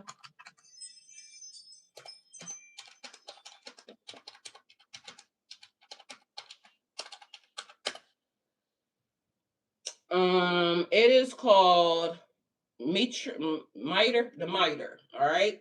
So if you look this up, the mitre is a tall, pointed ceremonial hat worn by the Pope and Catholic bishops during formal religious services. Right.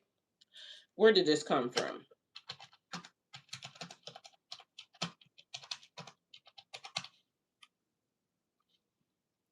And I'm only typing this in because I gotta give y'all a politically correct statement, because otherwise they'll be trying to say, she doing something. I'm gonna put it in Google, because again, chat be lying. All right. Look up the Jesuits, so y'all can write these names down, because again, if you're tired of being lied to, guess what?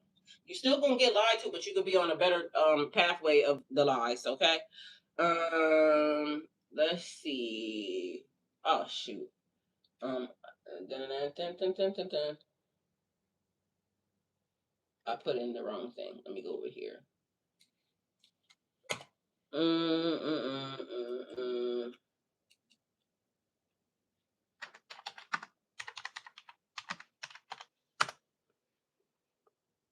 Okay, so Byzantine imperial headgear. The Pope's iconic tall pointed hat, known as the mitre, evolved from Byzantine imperial headgear and became a standard headdress for Catholic bishops around 10th century. It's a modern split top design, is believed to have developed from a simpler cone shaped cap called the camelucium, used in the 18th century. It says symbolism, the two panels represent the Old and New Testaments, representing the wearer's profound knowledge, evolution, originally an outdoor non-liturgical head covering. It was adopted to use adopted. So just so y'all know, adoption means it was not theirs. It came from somewhere. Okay. It's just like all your clothing designs and this, that, and the third come from somewhere. They adopted them. But if you use them, they're going to sue your ass to holy hell, but it's not their shit. Okay? All right. So the next question that I would like to ask.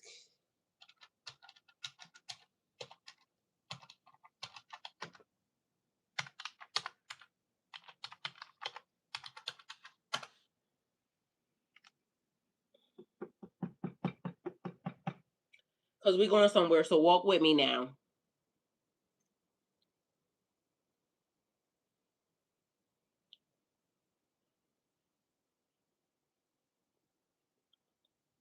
Okay, so I wasn't expecting that.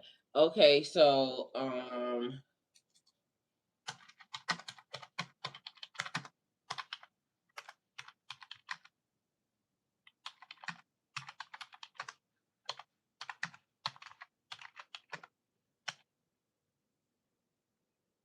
okay, so it pulled up something about the pineal gland theory. And like I said, I wasn't. It says there's a fringe conspiracy theory that the Pope's staff or hat contains symbols of the pineal gland, which some believe as the third eye linked to the mystical visions or hallucinations. Um, that's why I said I wasn't expecting that. Historians and church clarify that these symbols.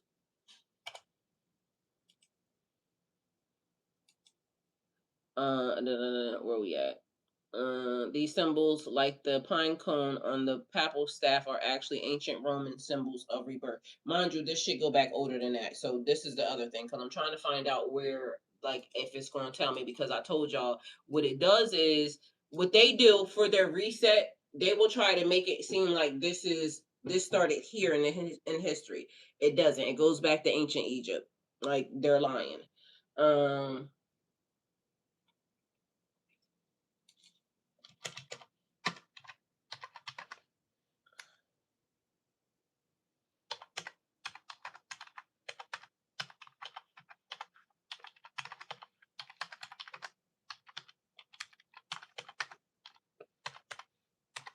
And so I have to ask it the right questions in order for it to now redirect me, because again, they're going to do some bullshit.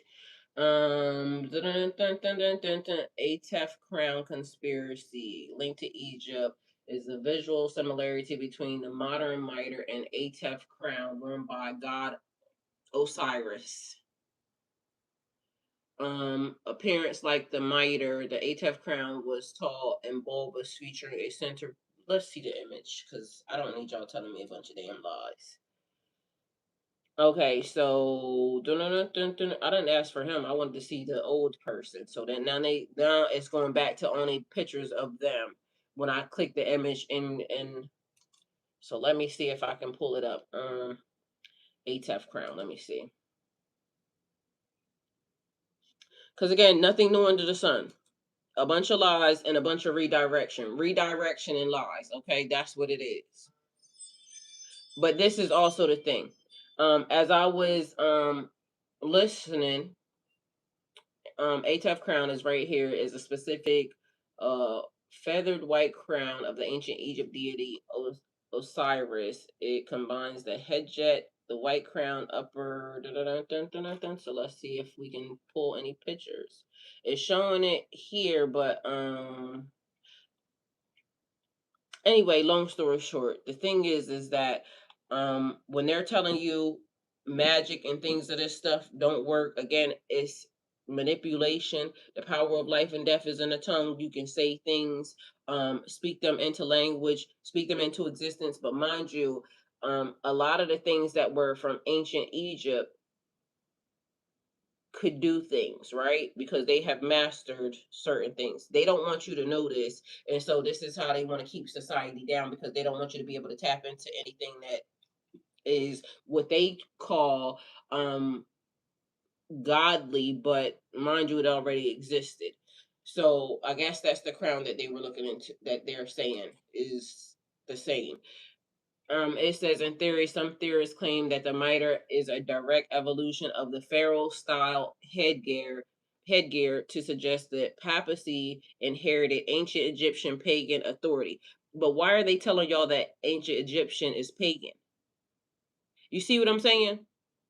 So they're holding on to, because I don't want to say magic, they're holding on to ancient Egyptian, our history, our legacy, our past history. They're now reconstructing and saying this is good and this is not good and this is, but mind you, it's people that was there at that moment in time. It's like if I journal something right now and I tell, the whole world that this is what happened. Like this man, stole a vote and he said it that he stole the vote. He said it 5,000 times he stole the vote. And the people kept, acting as if other people voted and this, that, and the third. But the only way he got here was because racism is a real thing and people like being racist. It makes them happy and they feel good about it. And then later on, they find my documents that I buried, right?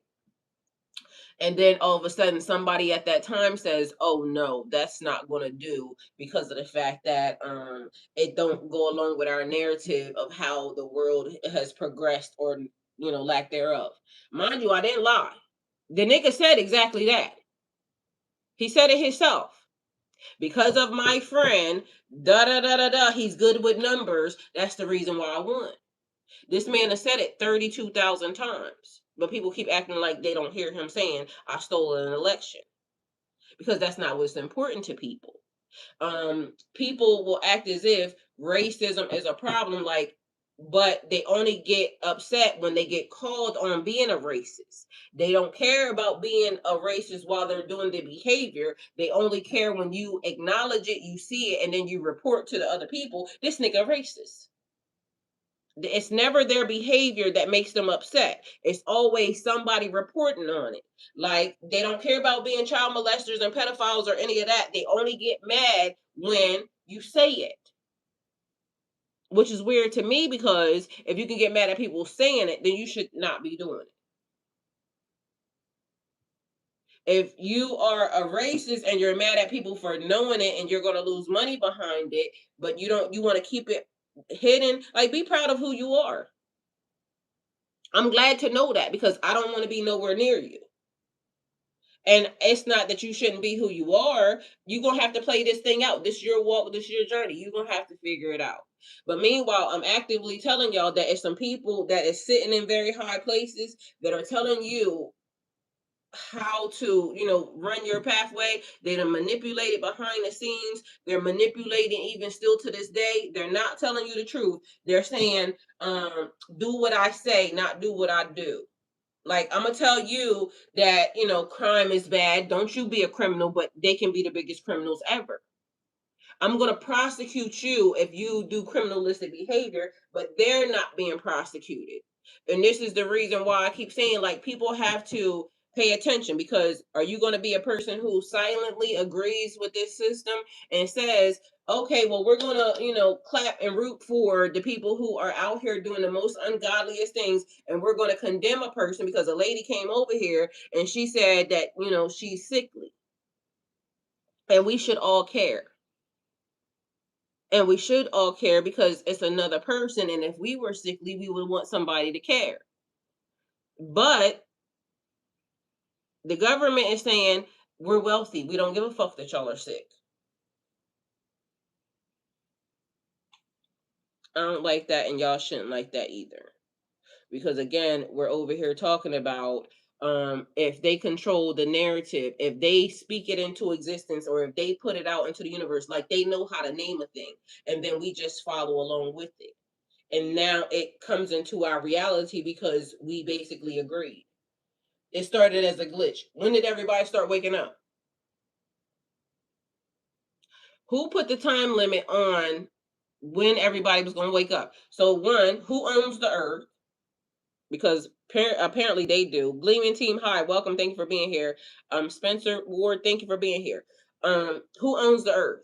Because you would think that the people that own the earth are the people who are allowed to create taxes for it. They're out here creating, laws and things for people that they're not even following, and then corrupting the system. So who owns the earth? Who did God say owns the earth? That's the first thing. Secondly, who is to control the information and the knowledge, and where did the glitch come from? So at one point in time, there was the information that was being given, and they said during the age of Aquarius, everybody was going to wake up, right? So we're going to ask, what is the age of Aquarius, right?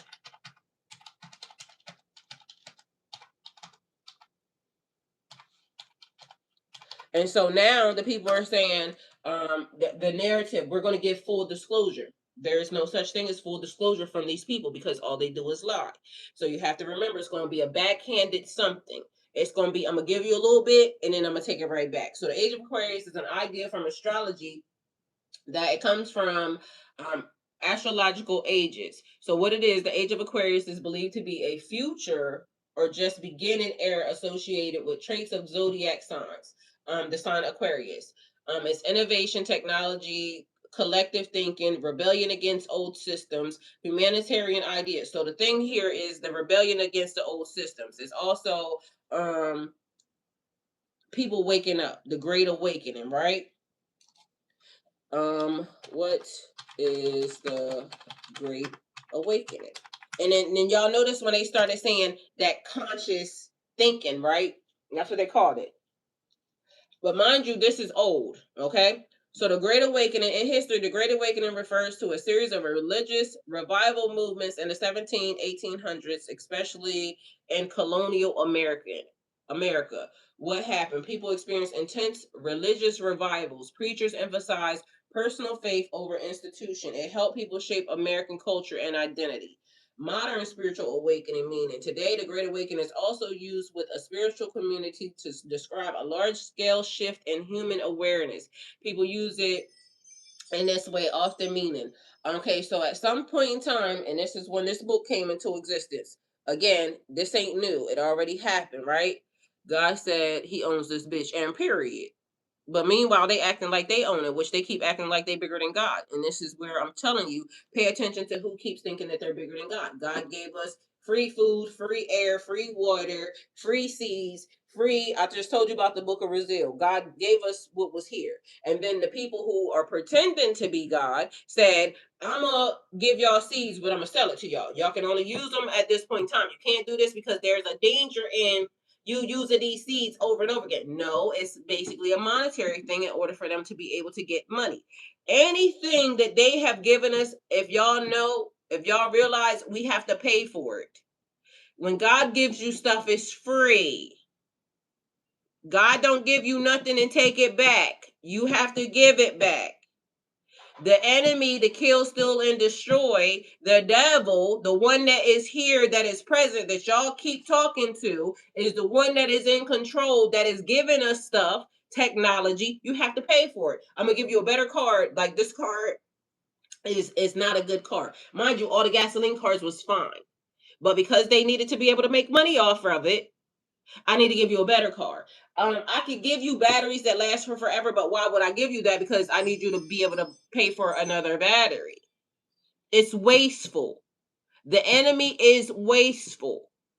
I shouldn't have to tell y'all this. We could teach children this. The enemy is wasteful. So anything that comes along that is trying to tell you that, oh, you have to continue to keep doing, the enemy's wasteful. I gave you seeds that should be on the earth. We should have seeds that are on the earth. God didn't say, oh, you got to do da da da da da. God said, here, I'm going to give you food. I'm going to make sure that everybody's good. These people said, okay, you want a house, you want AC, you want comforts. But mind you, guess what? God gave us comforts. This is how you build a house to where you can be comfortable. Earth ships exist. Earth ships are houses that are created from the earth, and you can be comfortable in them all year long. Heat and cold, it will stay the same temperature the whole entire time. But they gave you wood to destroy the earth. And now, since they can't give you wood, now they're giving you cardboard, or they're giving you styrofoam, or they're giving you whatever they're trying to give you. But mind you, they want to charge you even more for less for shit. Mind you, there were stone buildings that were here that should have lasted for forever. You know what they did? Knock them down. Because I don't want y'all to have to be in something that's forever. The enemy is wasteful. Oh, there's temples, there's information that I've been giving you. So now they're trying to destroy temples. Turkey has some of the most beautiful temples. Everywhere has most beautiful temples, right? And again, I'm telling y'all that this is y'all history. Go look up some of these things. Why? Because there's some information that you will be able to see. What is this shit? There's some information that you will be able to see that is written on a wall. Like when your ancestors was passing stuff down to you. They have not even been able to interpret it or be able to say, okay, this is, this is what is this lady.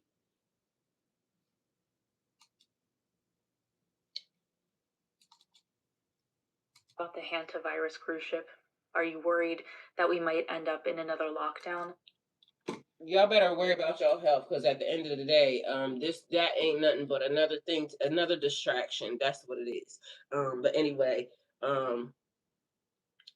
ain't that the truth? I'm trying to tell you, like, you can look at anything and everything that they have given, and it comes with more and more and more. Like, I'm gonna do it better and worse. So I'm gonna give you a better car, but I don't want you working on the car. So now you can't change a simple headlight. You got to take it to the shop to change it. Now, changing headlights and brakes and tires, that was the time that you bonded with your children, because you taught your sons, you passed this down. You taught your sons and daughters how to change oil, how to change a tire, how to do basic ass things that, help. That was bonding time. They're taking away your bonding time, because now you're going to have to go to work a lot more to pay for this more expensive ass version of a car. If you notice that everything that they have given, excuse me, even when I give you a house, you got to pay taxes on a house, and then you got to pay insurance. So the house don't cost what the house is supposed to cost. It's an underlying way for their friends to stick their pocket in your hand. Y'all already know this. Y'all ain't doing nothing about it. Nobody's doing nothing about it. So that means that you're giving consent. Now, when they knew that there was going to be an awakening, right? They tried to do everything in their power to slow down, because they would say, oh, well, we're not in the Great Awakening time. Yes, the fuck we are. Everybody's very much conscious, but we've been in the Great Awakening time. And I'm going to tell y'all when the Great Awakening time started. When those little children that came into the existence and they started, taking themselves out of the simulation, a lot of them woke up in a time where they're not used to this. And so then they kept saying, we have record numbers of young people, exiting the system, committing, imagine waking up in a time where this system is very much unfamiliar. And the wonderful thing about, life and death, the beginning and the end, it's when you can come into the system, you're much closer to God, because you just came from whatever that is. Now, when you go through the glitch, it's the same exact thing. So it's almost like a death that's happening, but you still have the same body, same essence and everything. So it's a dying, they call it the dark night of the soul, the hero's journey, whatever, they want to call it, right? It is a dying, and they call it ego death and all this other shit. I don't agree with that, but whatever you want to label it. Because again, I keep trying to tell people, everything God gave me, God ain't wrong. I know it's a group of people over here trying to tell me that I'm not supposed to connect with, higher consciousness. I'm not supposed to use the ladder that is my DNA. I'm not supposed to, I'm supposed to just believe in them. In order to get the God, you got to go through them. Nope. No way, Jose. So with that being said, they're always trying to control the narrative, but God already put into existence tablets, documentation, right? And so then you have a person that is in history that figures this out. And I don't have to tell y'all who it is. Y'all already know. I've already been talking about it the whole entire time. And so these people figure out what this is, and then they start calling for the information to be brought to them. Why would anybody follow those rules and those regulations, knowing, like, who told them that they own the earth? So what is it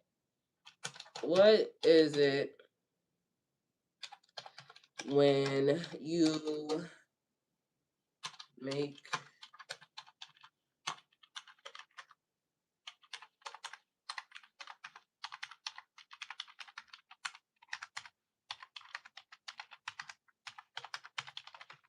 all right, like I said, I could tell y'all, but I gotta do it the politically correct way, because otherwise they'll be saying that, I'm spreading misinformation, and we don't want to do that. That's the reason why I look up every fucking thing, okay?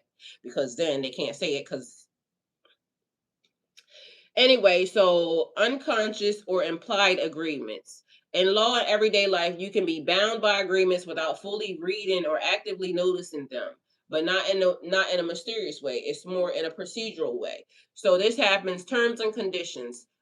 Click wrap agreements. You click I agree without reading everything. We do that. It's an implied agreement and consent. It's like when you get a new cell phone, guess what happens? There's the fine print that's down there. We actively give away our rights without even knowing. It's like when we are trying to protect ourselves in our houses. So what we do is we get, cameras and all this other stuff. And what we don't realize is that when we actively put these things online and it's saying it's not really online, somebody's actively watching because it says in the fine print that this is subject to this, that, and the third, and somebody could be inserting watching your cameras without actively watching your cameras, right? And implied consent, your behavior shows agreement, like continuing to use the service. Our behavior shows agreement. We continue to vote when we don't like the service. We're not being represented, and everybody in the building must go. But because we continue to line up and go place our vote, if they have no vote, then they have nothing. And then also we have to actively say, these people can't be in control. But because we keep doing it, it's implied consent. Because we keep paying, it's implied consent. Because we keep actively involving ourselves in stuff we don't like, is compliance and consent, like continuing to use the service. So contracts you use that you sign without understanding fully. It's like when the people came over here that got sent from, German, Britain, Spain, bumblefuck, wherever the hell they came from. They got exiled from their own countries, and then they came over here. But mind you, they were still under their own country's rule. So their own country said, y'all have to pay us taxes over here. So they came over here, to the U.S. or to the, indigenous people. And they said, these is the talking papers. Y'all are now under the rule of such and such kingdom. And the people over here don't understand what the hell that means. So they just start taking over. Now, what should have happened was they should have just, sentinelized these bitches. But because they didn't do that, they didn't understand. They let the people come over here. But we have to remember, how did they get their footing so much into the system? Because they had, and nobody wants to see their family, but they should have known at that point in time, it was, sometimes you're just going to have to die for what you believe in at that moment in time. All right. But that ain't what happened. They came with the talking papers, and then all of a sudden they started lying and they started saying, well, now we are the ruler of da da da da da. Right.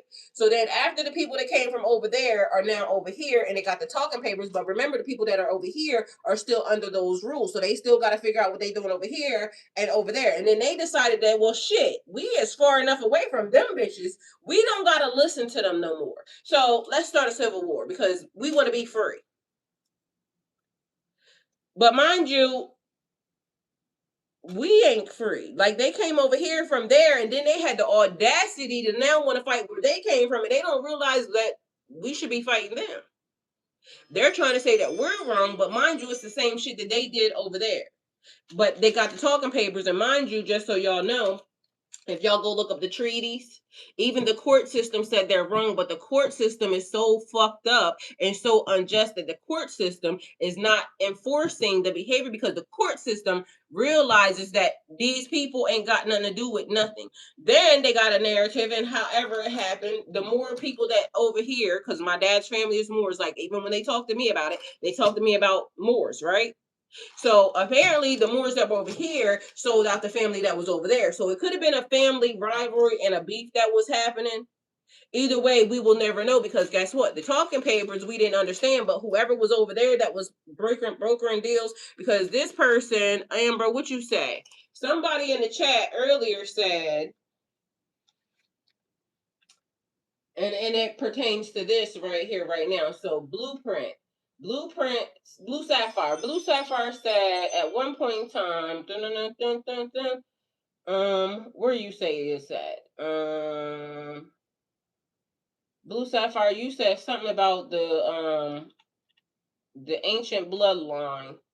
Where's it at? She said, I don't know, but anyway, it is something about the biblical ties, the bloodlines that were from here to there. Because remember, these people got land, whatever it was from the 12 tribes, 13 tribes, or whatever. These people had land. These people didn't have land. These people wanted the people to get rid of it. But I also told you about the Benjamites.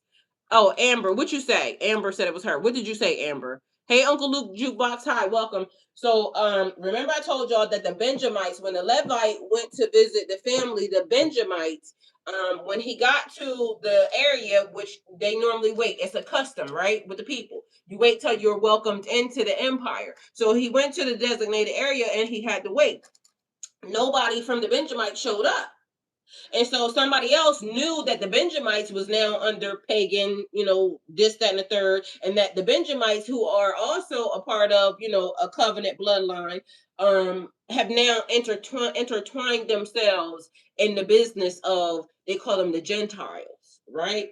And so what ended up happening, somebody came out and somebody said, you're not safe here. So I'm gonna need you to bring, come on in here, because I know that you waiting for your family, but your family, they didn't got all these customs, and they don't know the old ways, because they wouldn't listen to Mima and Papa.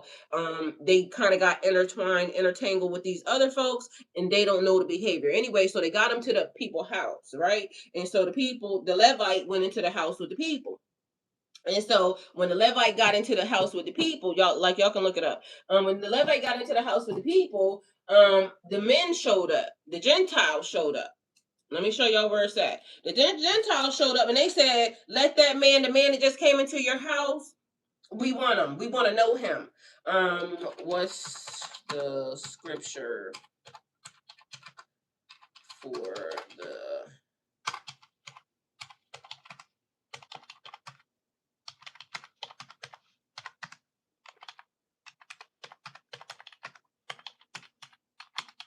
Now, for all intents and purposes, he didn't even have to be over there. He could have just went home, right?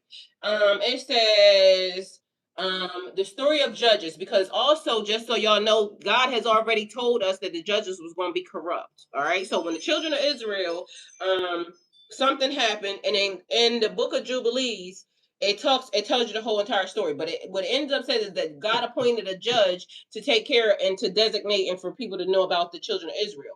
So after that judge died, then all the judges were corrupt, because all the judges are corrupt. Like God been telling us the whole entire time. All these stories are there. Not we want to know him. That's what they said. They always want to know somebody. I told you the gayest situations. Like, I'm confused. All right, so it says Bible involving the tribe of Benjamin and the Levite in the book of Judges. Judges is 1921. The Levite man, a member of the priestly tribe, they don't have no land. Remember, they're the priestly tribe. That's Aaron and their group. They don't have no land. They're to be wherever the temple is. Okay. All right. So was traveling with his concubine. They labeled her concubine. Meanwhile, this is her wife. This lady comes from a house of privilege, and this is also the reason why we keep talking about the translation of stuff being wrong. But mind you, it was intentional, because remember who's narrating, who's giving who's saying this is what they can have in the Bible, and then they can't have this. So we can't have it being known, because Christians don't like that, or the Jesuits don't like that, because you can't have multiple women around here. So one of them got to be a hoe. Not, I ain't say it. That's what, but whoever's translating, because that's what I always thought a concubine was, a side piece, a hoe. But I could be wrong, or they could be wrong. Whoever narrated it was actually wrong, because this is his second wife. He went to go get her. Why? Because she ran off. She wasn't being treated right, and she left his bitch ass. He went to retrieve her. He stayed at her daddy's house, and he told her daddy that he was going to take care of her, but he didn't. The end of this story ends up with her being cut up into 12 pieces and being sent to all of the tribes to hooty hoo bird call that something ain't right at Benjamin house. Okay. Anyway, so the Levite man, a member of the priestly tribe of Levi, was traveling with his concubine. They stopped in a town and territory of Benjamin called Gibeah. What happens next is one of the most disturbing narratives over the Old Testament. Sounds like also Lot's story, but guess what? Same thing. Niggas be wanting to know niggas in a very not so godly way. So the Levite and his concubine stay in a man's home for safety because the man went out and got her. Remember, I told you. The men from the city surrounded the house and acted violently. Why is it always men acting violently? Why have nobody figured out that in order for us to do something different, because you know the meaning of insanity is doing the same thing over and over again and expecting different results. Men have been running this piece for a very long time, and mind you, we're never in danger unless it's based off of a man. And I'm not saying all the men, but you don't see women out here knocking on doors saying we want to know him, send him outside. You don't see women out here when they push her out the door. We out here, rubbing her, smacking it, flipping it, rubbing it down all night. We ain't doing that. For some reason, the men keep wanting to be in control, but for some reason, the men are out of control. Not my story. I'm just telling you. And if you go throughout history, they will tell women, protect yourself. But who are we protecting ourselves from? Women, are y'all out here molesting other women? Raise your hand if you're doing that. Raise your hand if the reason why you have to protect yourself is from a man. Raise your hand if you know that in 2026 that there was 100, something, 80 something, 70 something thousand men on a website trying to actively talk to each other about what to do to their wives, mothers, and children.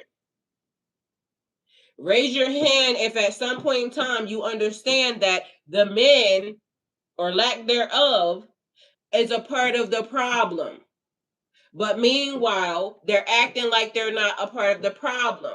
They're acting as if this ain't been going on for hundreds of thousands of years, or at least 10 from what we can see with this Bible story. Because before that, I don't know if we have any stories of men out here raping and pillaging and stealing until the Bible and religion starts to happen.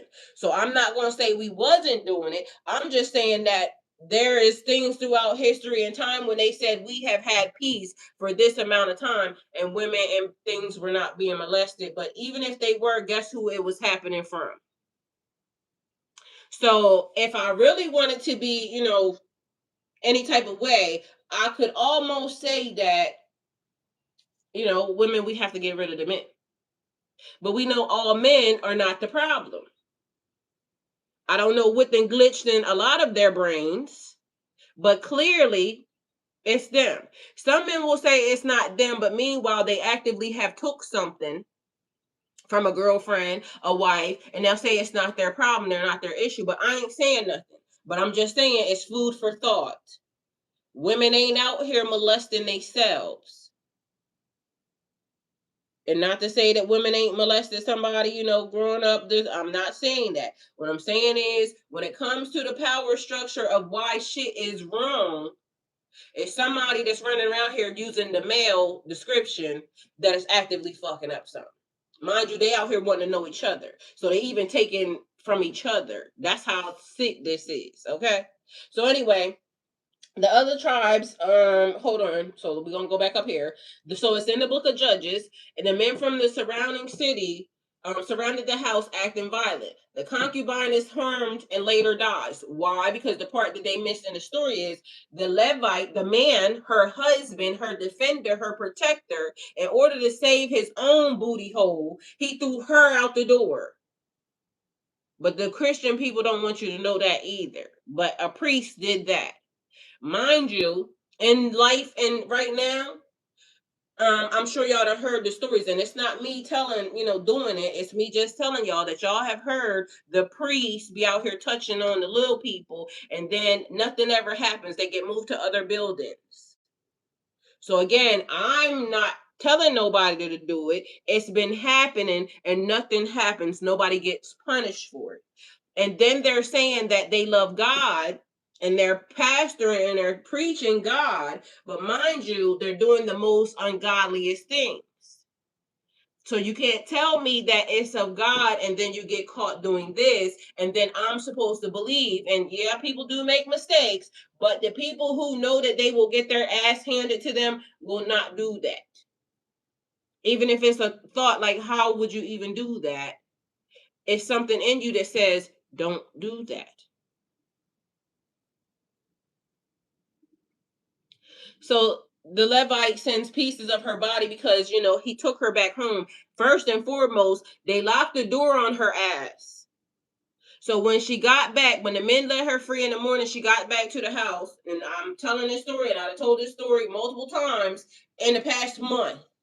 Why? Because people have to understand how important, even when they telling, the truth, or when they telling a lie, like, we still have to acknowledge the fact that the truth, and this is, it resonates. It's an occurrence. How many women got raped last night? The world may never know. How many men out here touching on kids?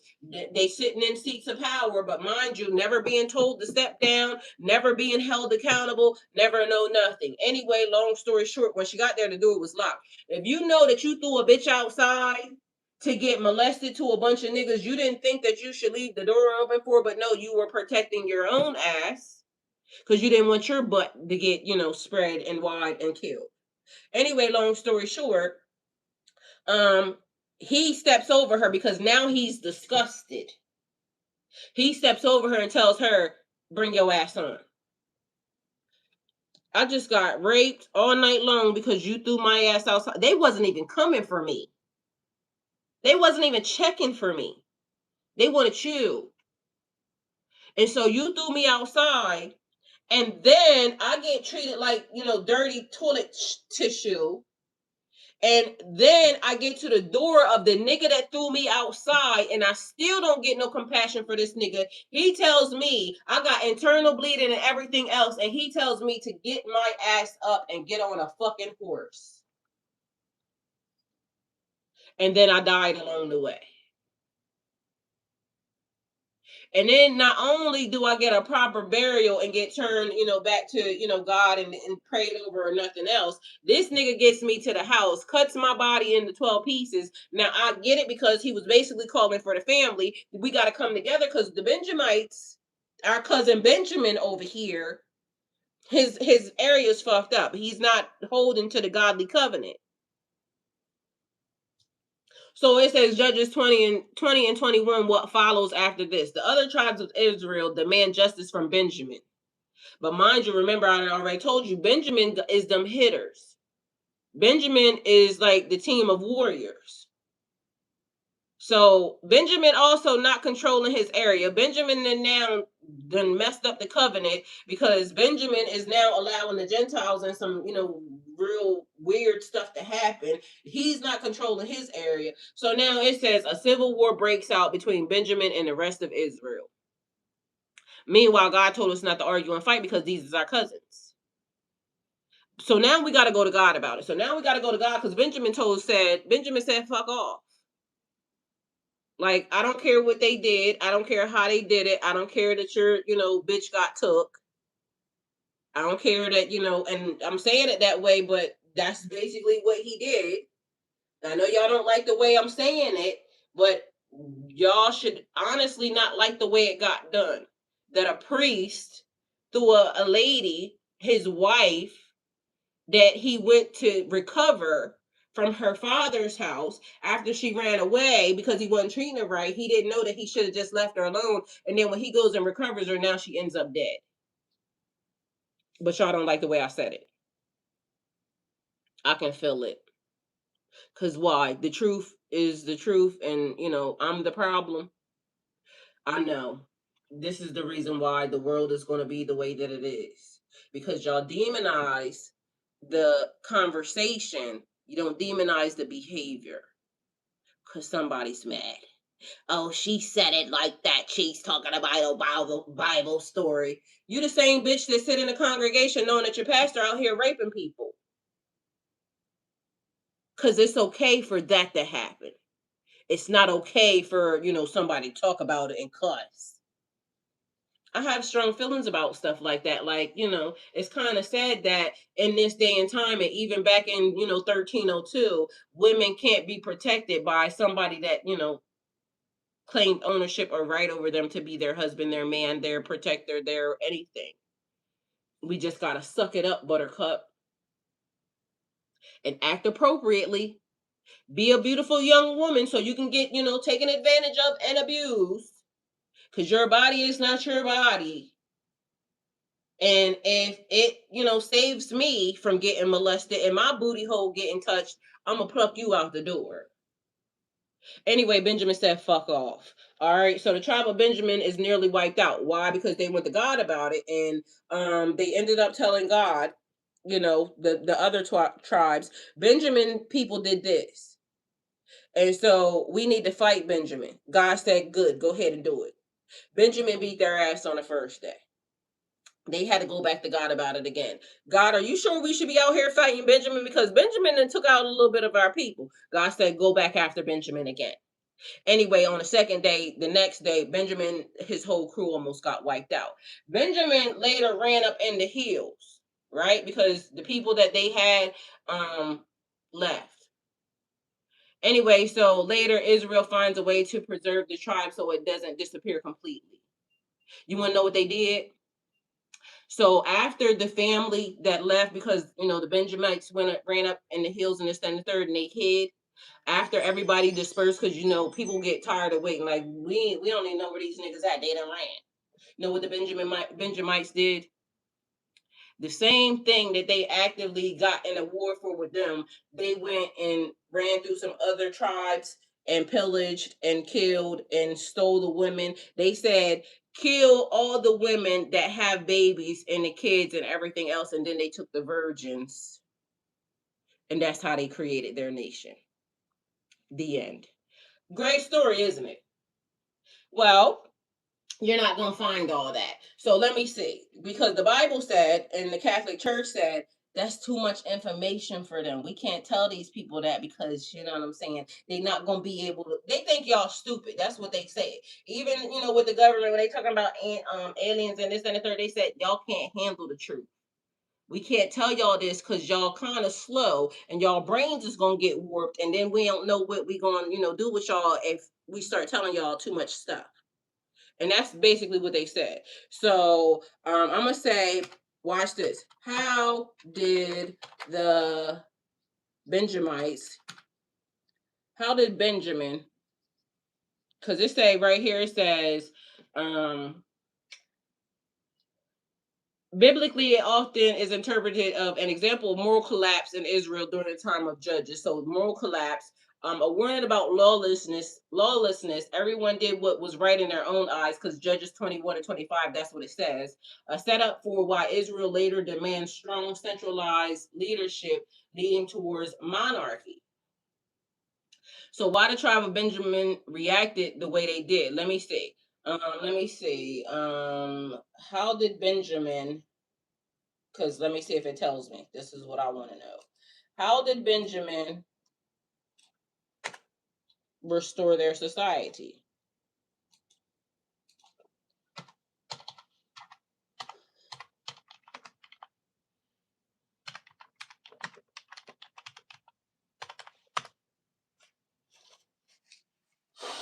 All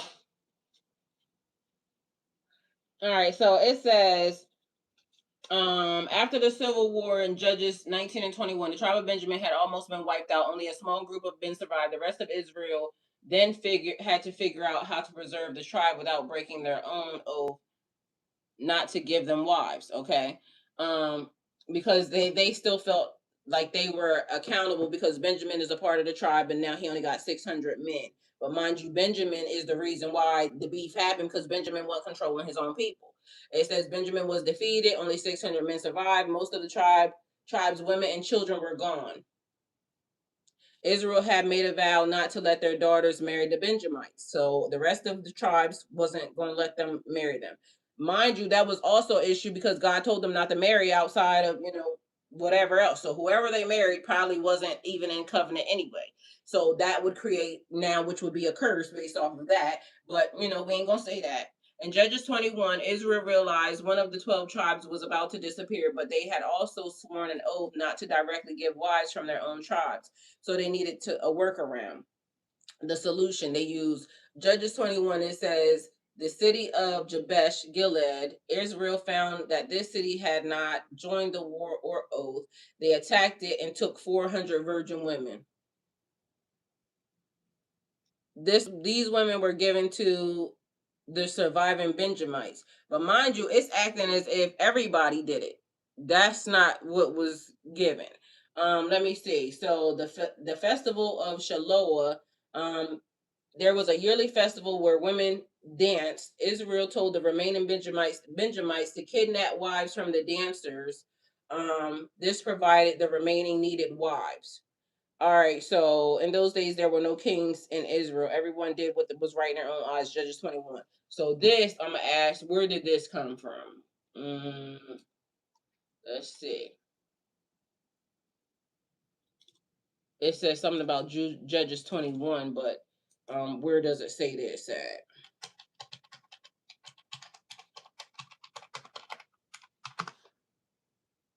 Because again, fact check them. It says Judges 21, 1923, King James, closely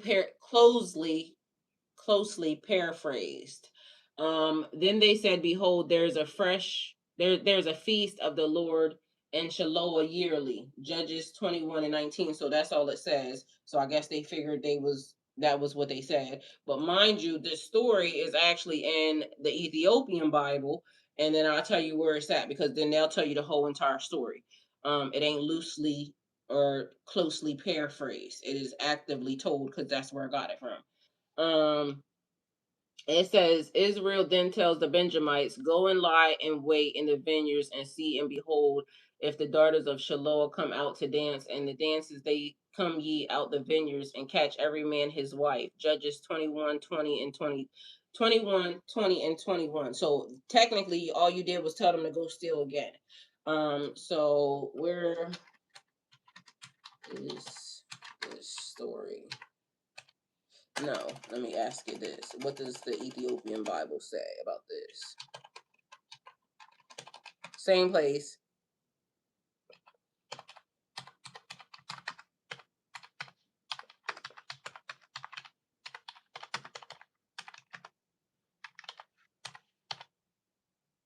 But mind you, this is the thing. So they closely paraphrased it and took it, but mind you, there's a story that's already told in an older Bible, in an older document, that they didn't get their hands on, because when they was calling for everything to be destroyed and brought to them, they didn't destroy it. They took it and they left. It says differences are mainly in commentary. So the Ethiopian Bible has different commentary, because this is what it says. Key takeaways. The story is the same in context. The Ethiopian tradition emphasizes more spiritual interpretation more strongly. Differences in mainly the commentary, theology, and canon structure. So if you look at it, they'll give you more information.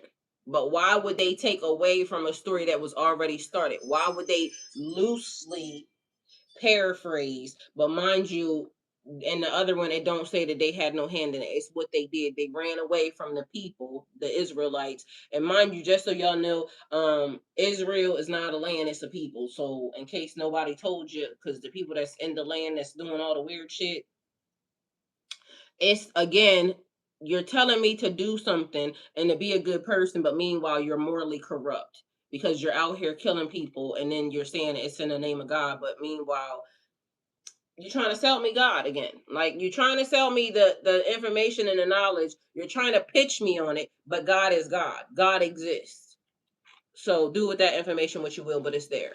And so going back to this, because that hat that we was talking about that the Pope wears, all of the things that they're doing is old customs, old ways. They're using it, and then they're telling you that the difference between the then, or it's paganism. But mind you, who the fuck are they? Because now they own the earth. Now they're in control. And they're now telling you that old customs that have been here 300, 1,000 years, are now paganism. But mind you, God was in the structure, so God's not in it unless they say it. You have to go through them in order to now, know or understand or even comprehend God for God. But meanwhile, this is the narrative that they're pitching. And if you notice, even throughout that book, it's a lot of stuff in there that don't make sense, especially when it pertains to you're trying to tell me that God is this. God gave me everything that I needed, but you're not out here trying to make a difference, because if they were, they would be honest about how all of these things came about, not hiding behind the scenes like a jinn, because that's what jinn and demons do. They will tell you that these are the demons. The people that are mentioning it and talking about it are the demons. They're mad at you for understanding and being aware and being able to see the difference, but they are not the demons while they're actively doing it. It don't make sense. Anyway, long story short, I reclaim the wisdom hidden beneath distraction. My mind is clear, awake, and impossible to control through fear. I trust my intuition to guide me towards the truth. What was buried within me is rising back to the surface. Your DNA, your genetic code. God already gave you the truth. It's already there. They're banking on the fact that they can keep you forgetting. And as long as you're forgetting, and as long as you don't try to tap into, yourself or try to connect with God, they can keep you stuck and agreeing to their foolishness.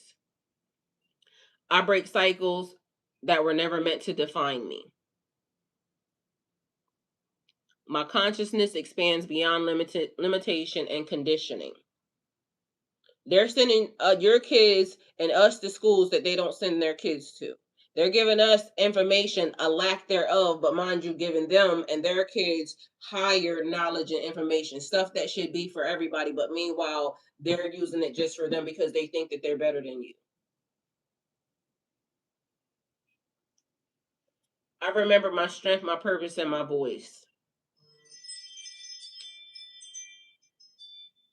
Every day I evolve into a more aware version of myself. I choose knowledge over confusion and awareness over illusion.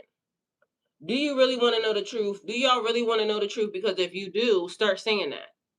Start asking. Because once you start asking, God is going to start delivering. My spirit cannot be programmed by chaos around me.